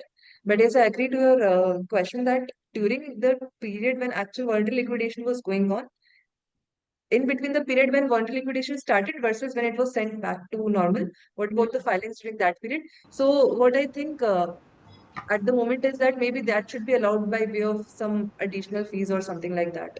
So that kind of provision should be there. But yes, I agree that filing bit is something which is quite, comes under questions when it comes to IBC matters. Yes. Ma'am, what happen if some shareholder is not giving the account number to the liquidator? Then in that case, what can the best option? Account number relating to support? Yeah, then the shareholder or contributory is not giving the account number so that a voluntary liquidator may transfer the fund. But that doesn't, look logical to me because if I'm not giving the account number, I'll not be getting the money. So Yeah. why will I not be giving my account number? And because voluntary So liquidation, there might be some person, na? There might be some person who is not I think, Neha, interested. there are provisions for some IBBI run voluntary, some liquidation accounts which might be created to park the money. I think there are Yes, provisions. there, right, yes. there are So there is provisions. the corporate voluntary liquidation account wherein this Yes. amount will be parked. So if at all there is a situation, while the situation is very unlikely and it's not possible that anyone will deny of taking the money, but if at all that situation arises, then certainly in that case there is a corporate voluntary liquidation fund account wherein this amount will be parked. If there Okay. are some So how unidentified much shareholders. reminder a voluntary liquidator is supposed to send in such cases? Sorry, sir, There you can is maybe come again. Hello. Hello. So do you have any questions, sir? Yeah, one more question that because we have to send the reminder to the shareholder to submit the bank account. So how much Yes. reminder our liquidator is supposed to send? So So that's a the law does not provide any particular, list of reminders or the number of reminders that you are required to give to the shareholders. in general, of course, you are, while at the time of distribution, you are asking the respective shareholders to provide their account. If at that time they are not providing the account details, then certainly you are required to give one or two chances to the other shareholders to provide to the account wherein the money can be parked. If at all, after those reminders as well, the shareholder is not willing to provide the amount, provide the account details, in that case, liquidator has sufficient proof that all the steps were taken from the end of liquidator to provide the money, to remit the money in the account of the respective shareholders. And after that, of course, liquidator can park the money in the corporate voluntary liquidation account, because merely for the sake of this fund transfer, the voluntary liquidation process cannot be put on hold. Correct. Yes, ma'am. Now, this was about the voluntary liquidation bit. Next topic for discussion is the group insolvency. So, group insolvency provisions are not there presently in the code, neither in any of the regulations. So, what is proposed is to now explicitly state how the group insolvency and group will be dealt with when it comes to IBC matters. So, in past, we have seen several of the matters wherein group insolvency was ordered, like in Videocon matter, in the ILFS matter as well. One Lavasa group matter was also there in past, wherein group insolvency was ordered. Now, once again, there was a discussion paper which was floated in January 2023, like almost 2 years ago, wherein there were proposals by MC for the purpose of including group insolvency. Before discussing as to what are the proposals in place, I would like to discuss about the types of consolidation or the group insolvency that can happen. So it could either be procedural coordination or the substantive consolidation. First, I'll talk about what is a procedural coordination. So procedural coordination is like, say, for example, there are 5-6 companies in a group. So proceedings for all the 5-6 companies can be undertaken at the same AA. Single resolution professional can be appointed for all the corporate debtors. So basically, from the point of view of what all are the procedures involved in the process, that can be coordinated. So this is about the procedural coordination. Next is substantive consolidation. Substantive consolidation is such that when the entire assets and liabilities of all the companies in the group are clubbed together so that they become one. So all the assets of different corporators are clubbed and all the liabilities are clubbed. The assets are realized and they are paid off. Basis the priority to the creditors who are also clubbed. So substantive consolidation is entire clubbing, and procedural coordination is simply coordination of several processes that happens during the uh, process, like single adjudicating authority. This can happen that, say, different corporate debtors belonging to the same group are located in different jurisdictions. Say some is in Mumbai or in Kolkata or in Chennai, Delhi. So instead of initiating the process with the separate adjudicating authorities, separate benches for NCLTs, single NCLT can be appointed for the purpose of handling all the matters dealing with the corporate debtors belonging to the particular group. Now, as regards what will amount to group and how the process will run in detail, that will be notified by way of regulations. But what they are proposing to include is not substantive consolidation, because substantive consolidation is like an extreme step. What is proposed in the particular IBC amendment bill is the procedural coordination for the purpose of handling group insolvency matters. The regulations, once drafted, will be put before both the houses once before they are notified. So this was briefly about the about the group insolvency. Moving on to the cross-border insolvency bit. Cross-border, in the context of cross-border insolvency, there have been a lot of discussions in past. In 2018 or 19, if I recall correctly, ILC reports were issued, two ILC reports were issued in two parts actually. The second part of the ILC report had this draft part Z. Draft part Z provided for the model laws for the purpose of dealing with cross-border insolvencies. Later in the budget of 2022, also there was a proposal to notify the provisions dealing with cross-border insolvency. Till date, only Jet Airways matter is the one which was resolved in this process. But from a historical understanding, there have been several discussions in past to provide for the provisions for cross-border insolvency. Presently, Section 234 and 235 of IBC allows central government to form rules dealing with cross-border insolvency. However, as on date, there is no explicit provision as such. In the draft part Z, which I was mentioning, the second part of the ILC report, which was released in 2018-19, they had taken hints or inspiration from the UN Central Model Law. So, from the UN Central Model Law, this entire draft part Z has been formulated that is proposed to govern the cross-border insolvency matters. Now, in the context of cross-border insolvency, what is very, very significant is to understand a concept called COMI, Center of Main Interest. Principle of SOMIT is there. COMI is basically Center of Main Interest. Say, for example, a corporate debtor has operations in several jurisdictions, then in which particular jurisdiction will the insolvency matters will be handled? That is determined by the principle of COMI, Center of Main Interest. Wherever will be the center of main interest of the corporate debtor lie, in that particular jurisdiction will the cross-border insolvency matters be handled. In the draft part Z, it was mentioned that the jurisdiction in which the registered office of the corporate debtor is located, that jurisdiction will be treated as the center of main interest of the corporate debtor. And if the registered office was shifted in, say, past 3 months, then that will be disregarded.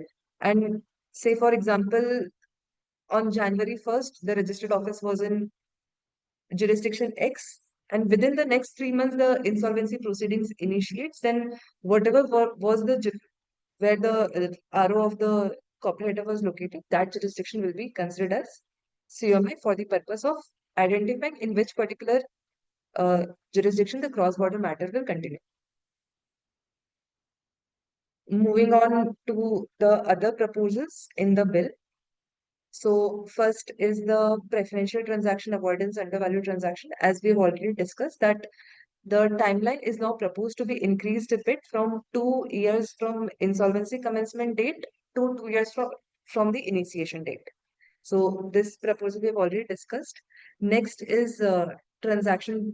So these we have already discussed. Transaction defrauding creditors is such that, say for example, corporate debtor had transferred an asset which is falling into POFE to its related party, and this related party had once again transferred it to a third party. Then the asset can also be brought into the curve of the assets of the corporate debtor, even if it is transferred by the related party to a third party. So there are 3 layers: corporate debtor transferring to the related party, and the related party transferring to a third party. Now, even at this particular stage, the asset can be brought back to the estate. Next is the approval of resolution plan. A, to give notice to the COC to rectify the defects, if any, in the resolution plan before rejecting the resolution plan. This is fine. Fast track process, as we discussed some time back, is proposed to be completely omitted. And instead, what they are proposing to bring in is creditor initiated insolvency resolution process.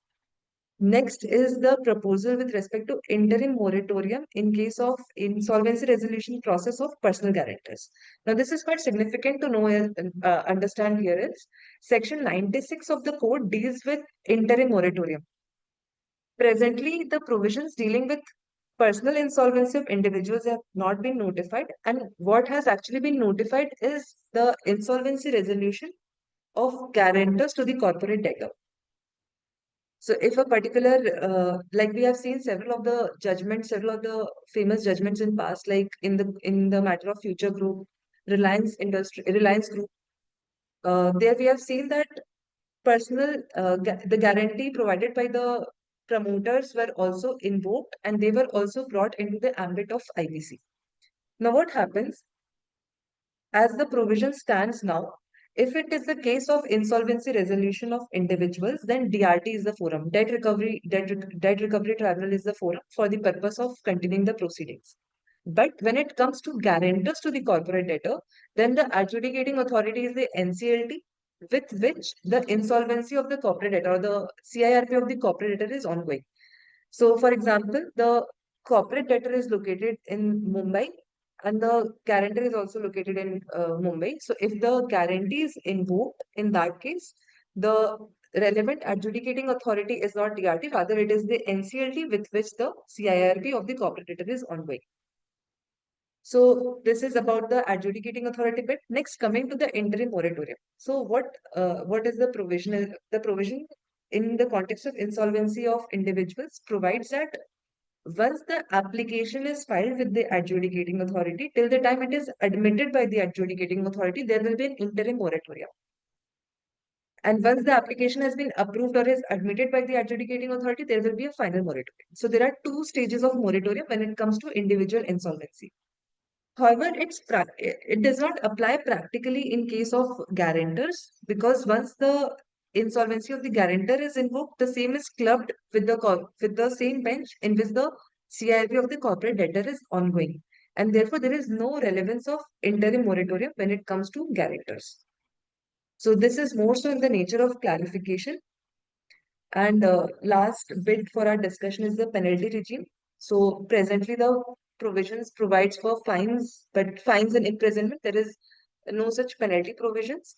However, as some time back, Vinod was also mentioning, some 5-6 matters of prosecution has been ongoing in Kolkata, and in the entire country there could be some 50-60. So IBA is not very aggressive when it comes to such actions. However, now for any frivolous applications or malicious applications, penalty regime has also been proposed. So this was all in all about the proposals in the IBC bill, some of concerning CIRP liquidation, creditor initiated insolvency, group insolvency, cross-border insolvency, and insolvency of corporate guarantors to the corporate debtor. So this was all from my end. If there are any questions, then maybe we can take those at this stage.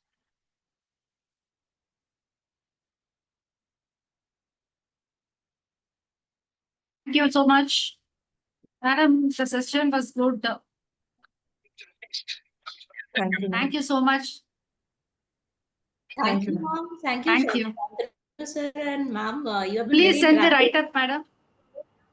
It was Surely, ma'am. informative. Please send the write-up. Sure, ma'am. Thank you Sure. so much. Thank you so much.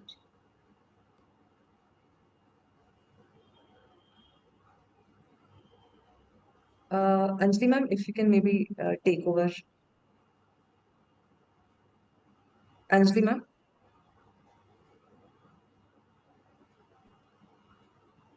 I think the idea is just to say thanks and bring it to a close. It's been 3 hours. Participants are all tired probably. Information overflow. Meeting हो गई उसमें बोलिए सब Right.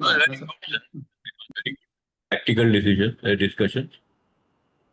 Thank you, sir. Thanks very much. A lot of. Can you conclude, sir?